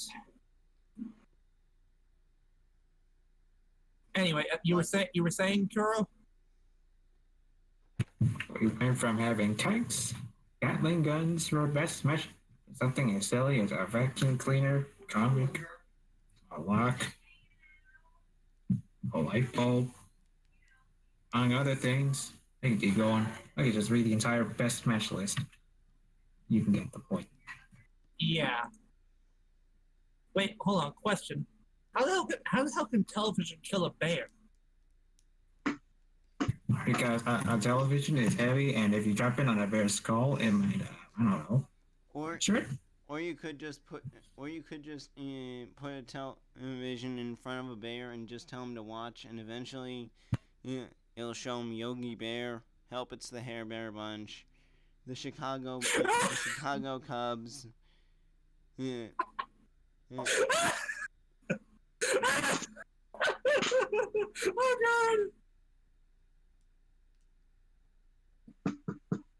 Oh, and the okay, guys, that was a good one. You know, after seeing why these best matches exist, at least before the episode, I keep seeing people thinking of all sorts of interesting reasons, only for this episode to come up and show that they were just throwing random darts around. And what random organic thing compare with this inorganic thing? Yeah, I honestly like this explanation for the best matches because it's not only thematic, it actually adds more logic to the choices. Yes. And honestly, I know what one's going to say. Hey, what about the more Stranger Things? Well, you could say that that was basically like Isurugi basically trying to prevent his daughter from getting hurt. Because he could easily have said something like a nuclear bomb or something like that, or a missile. Because the thing is, the one thing that you notice is as you go further down the list, the things that can quote unquote kill become less violent. Yeah, except for the most violent among all of them. What? Santa Claus and cake. But wait. Guts, don't forget, the cake is a lie.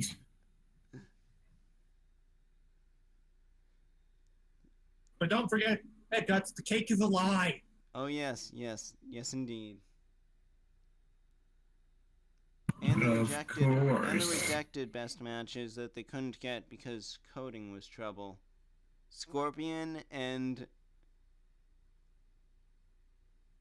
Say it. All right. I love gold.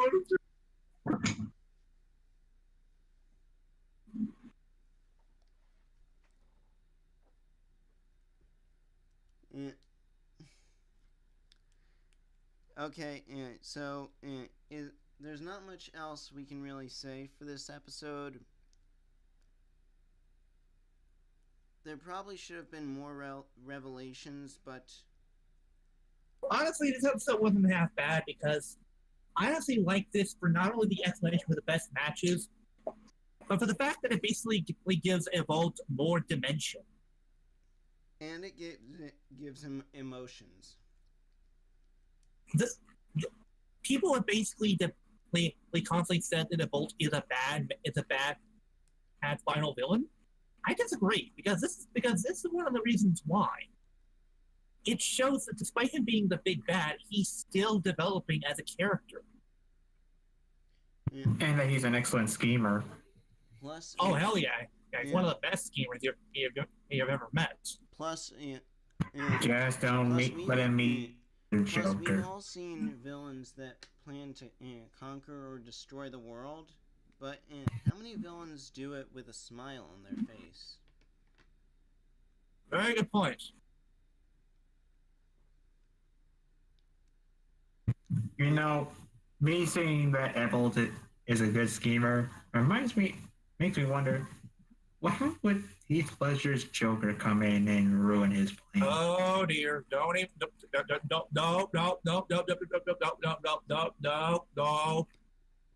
Don't worry, I'm stopping right here. Speaking, final ratings. I give it A-. 3.5 stars. That's A-, sure. All right then. Now then, moving on from that. Spoiled schemes. Oh wait! No, wait! What am I saying? We still have to talk about the preview next time. Oh, okay then. Next time, looks like Evolved's daddy wants to play because next time we see the gas. Another build. Who could it possibly be? It's his dad, isn't it? Yeah, it's clearly Katsuragi Shinobu. What is it with the Katsuragi family with the build system?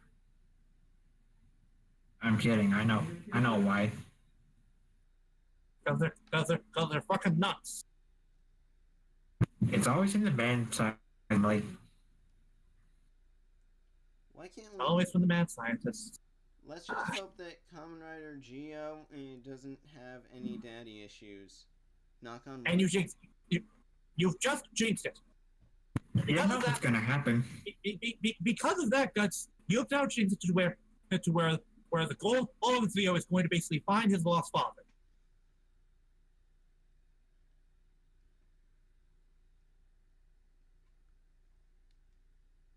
And if that does happen, I'm going to say that I predicted the future and that I knew it would happen all along.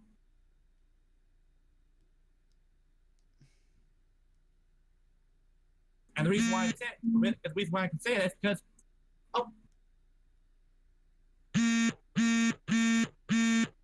what the hell? Okay, that better be an electric razor. Should we get to Lupat? Oh yes, because in Lupat we had the debut of Mr. X. Yes.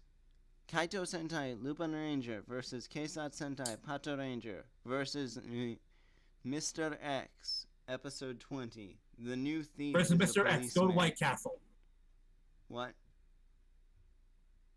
Lupin Ranger versus Keisat Sentai Pato Ranger versus Kaito Sentai Lupin Ranger versus Mr. X, go to White Castle. And Knuckles. Featuring Dodger for Devil May Cry. Oh, god damn it. I was gonna say that. Oh, that's like fun. Anyway, so our episode starts with a man riding off on a train, quoting the Tokudras? No? Okay. Okay, there's a... Okay, there... Okay, considering Mr. X, Noel Takada, is very deceptive, there's not a lot. There's not a lot of story to go over, as it's mostly character. I guess, but still, ill though. Our episode starts off with a man basically leaving on a train, and then we cut to a man who is basically trying to save his daughter, who's being held ransom by a gangler. And then the train runs over some of the Portamon. Yeah, and then the gangler and the daughter are killed in a freak train accident. No. Then our newest hero shows up, Lupin X, who shows up to fight Kakarot? Yeah, I'm pretty sure that's Kakarot, and it looks like him. Yeah. So, I don't know. Something's different about him. Maybe it's the hair. I don't know. But regardless... Maybe it's... Oh, wait. He's using a staff. Oh, yeah. He's been had a long while. There's something else, though, that's wrong about this guy. So, yeah. For the record, yes, we know the gangler's real name isn't him, and that we're using it for the joke. Anyway, so Kakarot basically tries to fight off Lupin X, but he doesn't really get that far, as somehow the guy has a shield cast over him with his attacks. And then while he's gloating, he takes one of the gangler's Lupin collection pieces. It's really interesting how Lupin X doesn't need a getaway hook, and he can just have his belt buckle be his code decipher. Yeah, that's really cool, actually. I like that. Also, what's the name of the collection piece this week there, Guts? Oh, you forgot, didn't you? Yes, I forgot. I'm looking at it. I think I got it. Alright, let's see here. Let's see here. Lupin collection. Oh wait, hold on. I have it on screen. I have it on my screen. Can you speak French? Sort of. Alright, here we go. This is me First Nation. Collection piece number 1. Endorphin machine. Or in French, a machine de endorphine. At least I think that's how you say it. Right. Repeat that one more time. La machine de phone. I don't know. Okay. Scotsman? You awake? Yeah, I was trying to read it. Hello? Scotsman? Maybe. Scotsman? He's out cold again. Are you awake?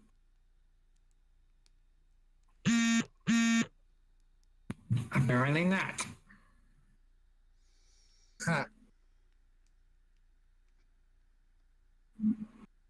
Suppose I could give it a try. Oh, I'm gonna have to cut this short. I gotta go somewhere. Let's just keep going, DLBot. Let me try. I'm trying. All right. La machine de morphine. Yeah, that's exactly what I tried to say it. When I'm out later. And I was a chance, everybody. And it looks like it's down to only two of us. Kurokage X. You said Senshi X. Kurokage. Blah, blah. Kurokage X, everybody. Anyway,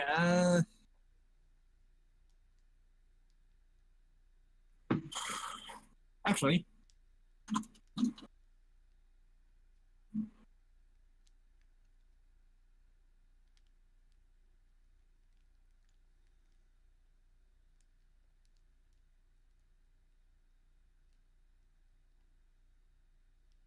okay. Oh boy, this is not going well. Let's just skip the Lupin collection piece. Hang on, let me see here. The purpose of La Machine de Morphine, no, I'm sorry, La Machine de Morphine, and it provides particle energy and doubles the offensive power for attacks.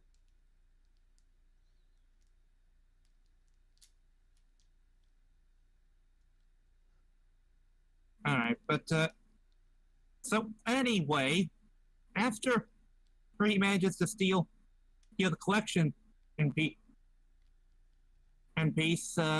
we find out that this gangler actually has two safes. We find out that Kakarot is one of the rare gangler that have two safes instead of one. And or as Mr. X points out, a status double.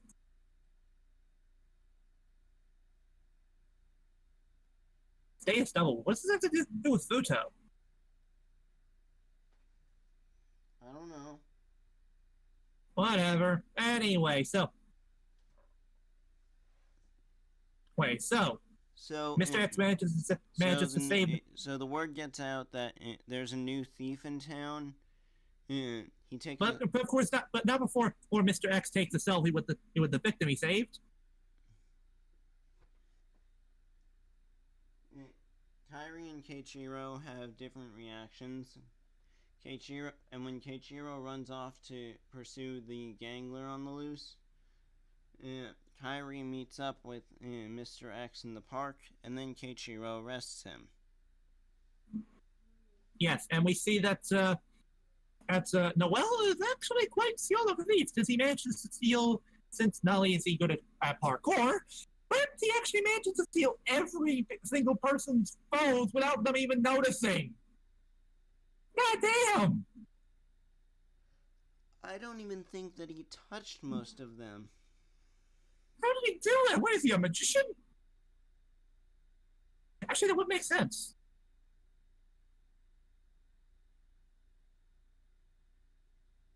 And for the record, people, before you ask, no, that was not a stuntman doing all those parkour moves. That was his actor himself. Oh, yeah, he does his own stunts. Which makes sense. He has been in several Naruto stage plays, so of course you have to learn how to do parkour.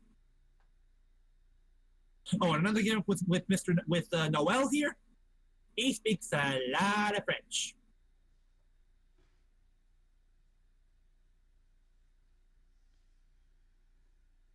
Luckily, they treat Noel's French more dignified than Kinji's American.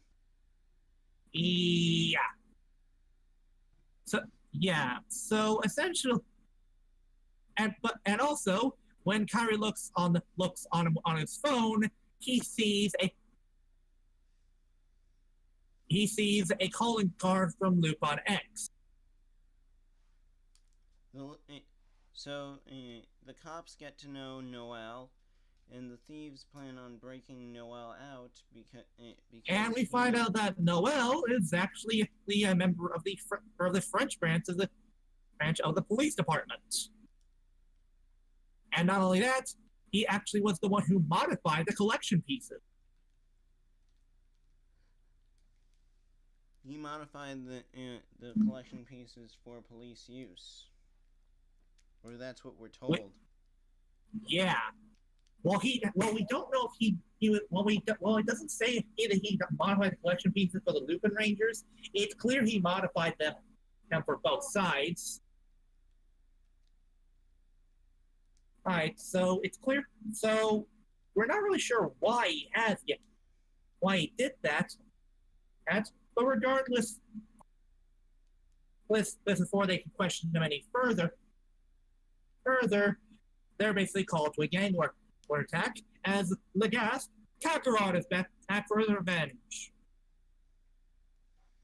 Yeah, and he's out for Lupin X, but he's not gonna get Lupin X for a while, as he's not gonna get Lupin X. What he is going to get is Patoran X, as Noel pulls out the X changer. Changing into the golden-clad police police member, Patoren X. Which honestly, I honestly find this really cool. Cool that he basically has two different forms. It's really unique. It's basically kind of like how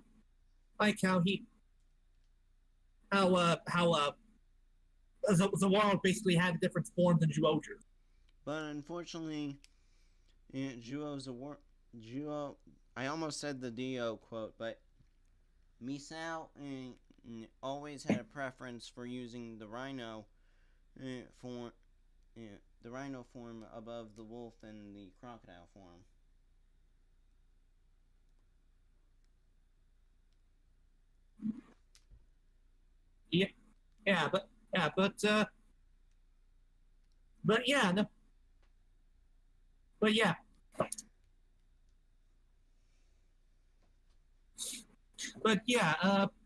Noah basically starts kicking the game or his ass single-handedly because, of course, he's a Sixth Ranger. It's his contract to basically kick all of the asses in the debut.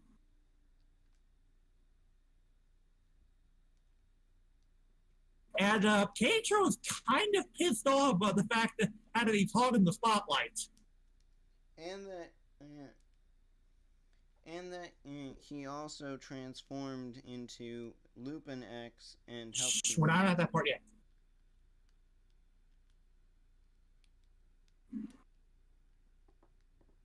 So of course the Lupin Rangers decide to join in on the fun, and we actually get a funny scene where they basically try to steal the collection piece in the safe on his chest, except that one's update. Whoops.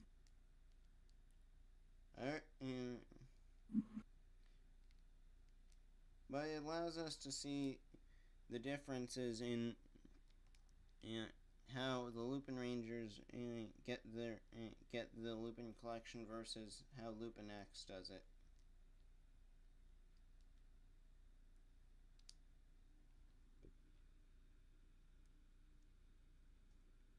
So then of course Noel changes into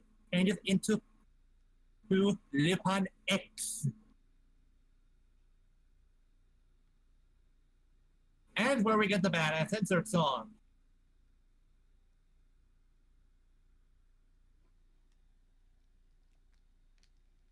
Honestly, but speaking of Mr. X here, I have to say I love both suits. They look really good.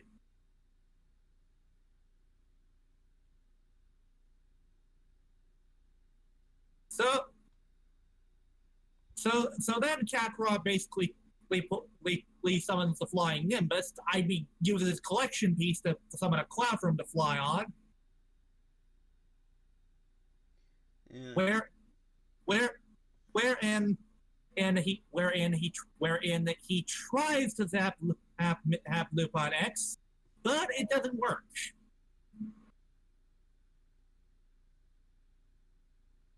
I'm not really sure why. I'm hoping they'll explain that later.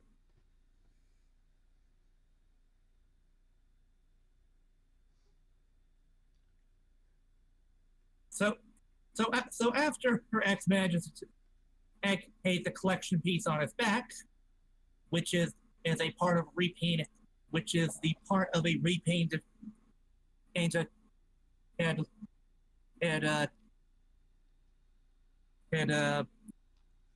repainted techno brace from Bioman and a miniature. No, that's not the one. That's not the one. Yeah. Star Jishi from Die Ranger, which it is called La Fumée Brûlée Les Yes, which basically translates to smoke gets in your eyes. It creates clouds that to be ridden on or used as gas emissions. Not really sure what the collection piece has to do with Journey to the West, but whatever.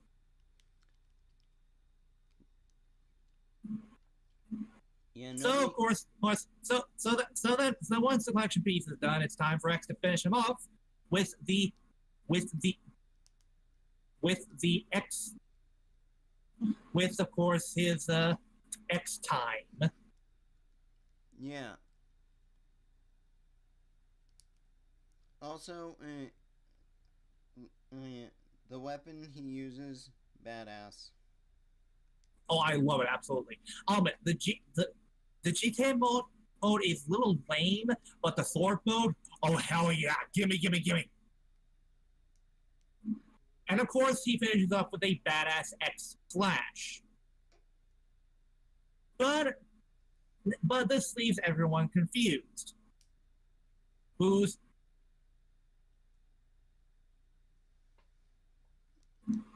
This leaves everyone confused. Whose side is he on? He a Lupin Ranger or a Pata Ranger? The Pata Ranger believes that the reason he uses Phantom Thief powers is to retrieve Lupin collection pieces. But why?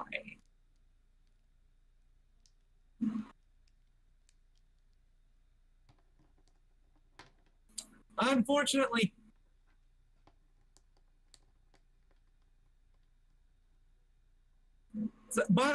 before anyone can ask questions, that's when Ghost shows up to basically make a Kakarot grow. And apparently Ghosh is a status gold. Yeah, as Noel points out.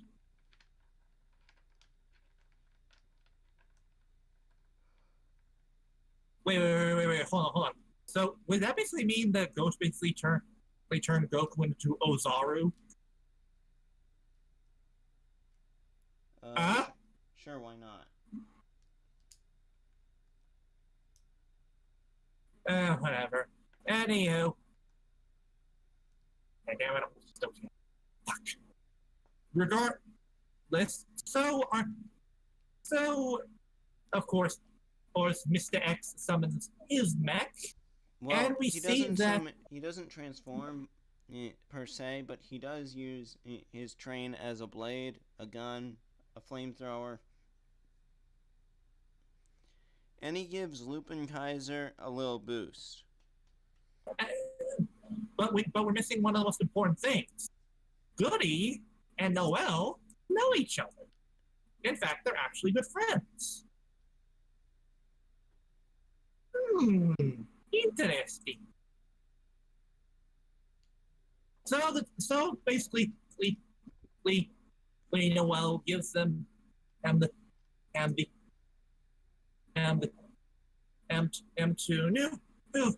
new dial new versus vehicles, which includes fire and thunder, which is honestly really cool. I like the arms.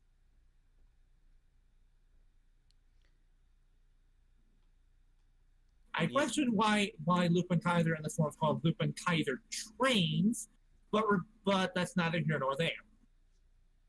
And wait, Blood is back. What?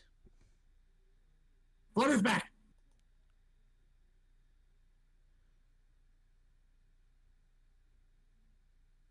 Okay. We don't know if he's really here. Let's just wait and see. All right. So anyway, wait.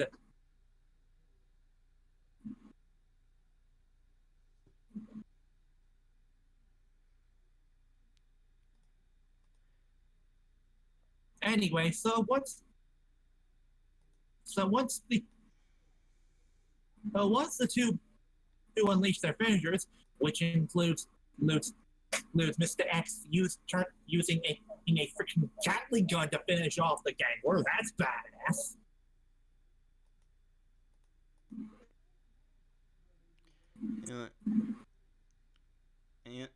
And we get fire and thunder.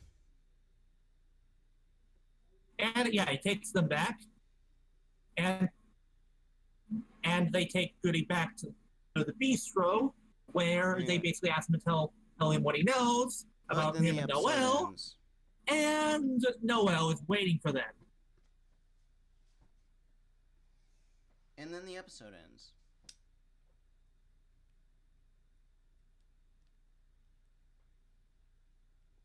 Yeah. And of course, next episode, people are of course suspicious about him because they don't know whether he is on their side or not. Nobody knows if this guy is friend or foe. Nobody knows.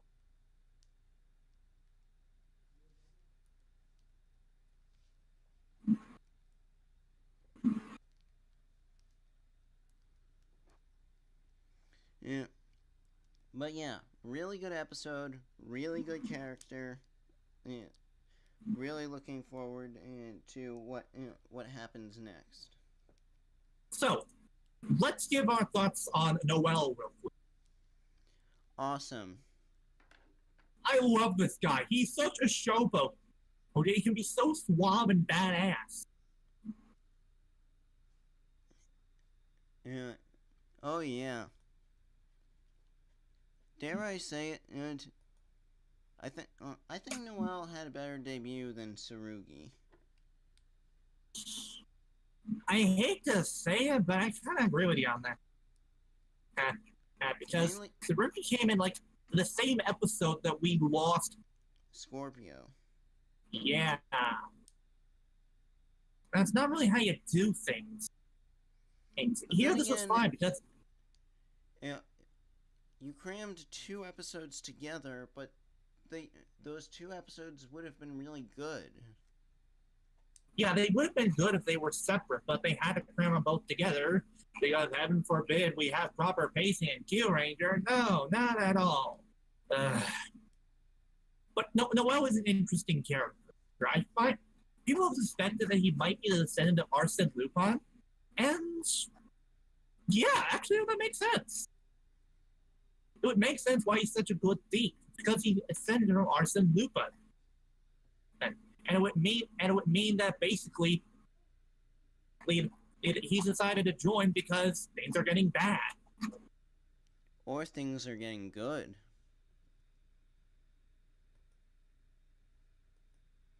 And of course, one of the big giveaways: where did he come from? France. To take a few lines from John Person's song, don't say John Person fights for justice. Right. Yeah. Where are you going, and where are you from?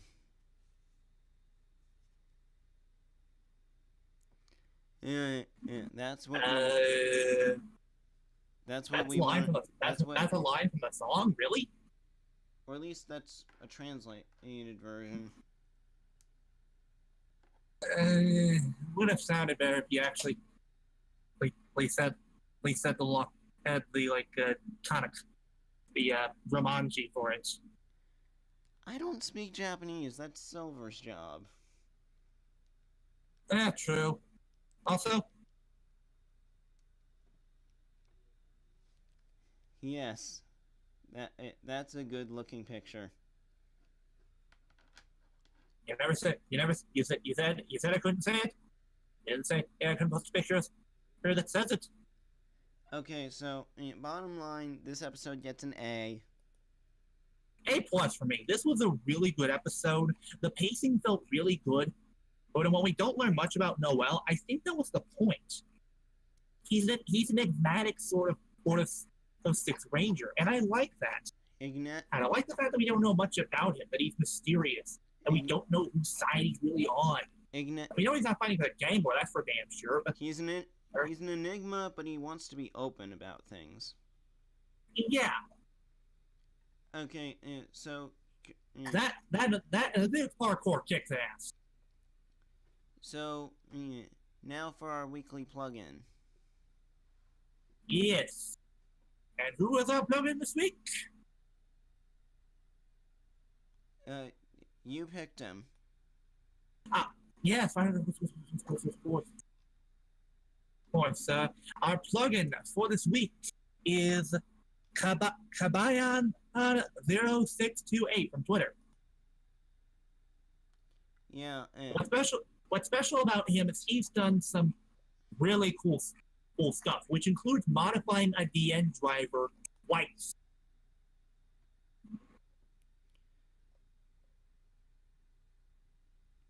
He has modified the DN driver and combined it with a build driver that can not only read the bottles.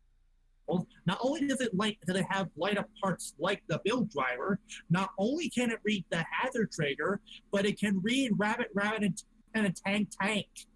Holy shit! And then there's of course the one that he did for the Chronicle gas shack, which is really cool. Since it's basically combining the aspects of the buckle driver's Y with the fucking and the end driver. That's so cool. Go check him out.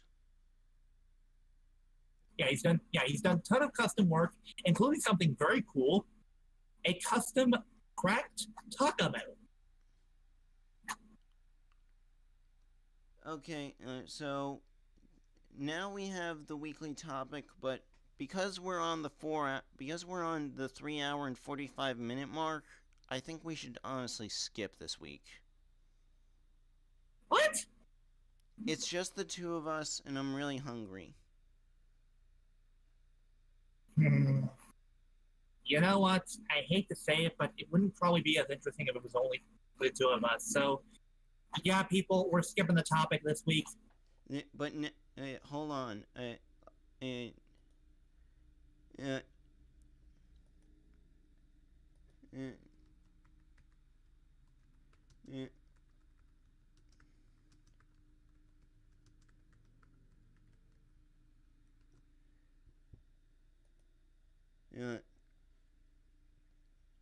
Hold on. But fear not, because next week the topic will return, as indicated by these giant letters that I just put on the screen. Yes. So, yeah, fear not, people. Next week we will have topic return proper. Positive review of us. It wouldn't be as interesting. And now for the keyword puzzle. Oh. And this was picked by none other than our favorite adventure of Egg. Yeah. Can't say no. Do you have the music? Wait, actually, you know what? I can get it. Hang on, BRB.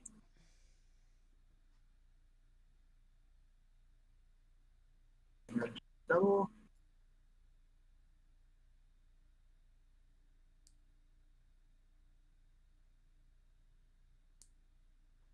PM.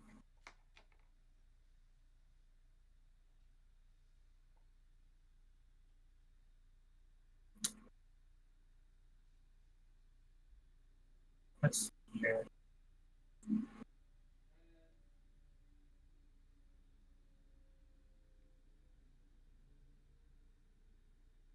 All right, hang on. We could just do this without the music. Wait! Aha! Bingo! I found it. Good. I found it. All right. Now then. Yeah.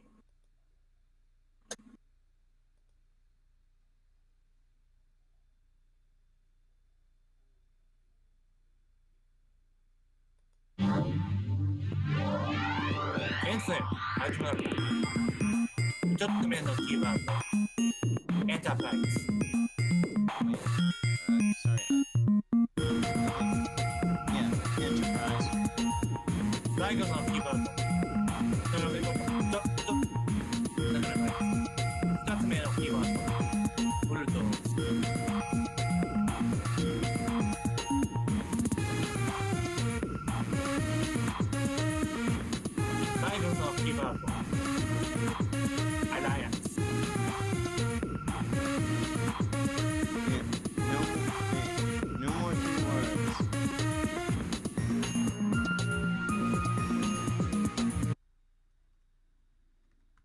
down then. There we go. Those are your keywords for this week. You guys know the rules. Rules and such. Anyways, with that, we are the last two members of the Toku Roundup. I'm say your outro.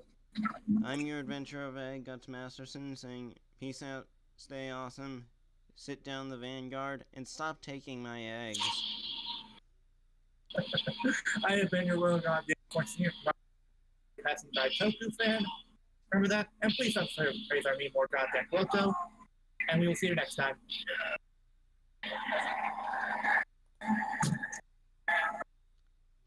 Au revoir. Ciao.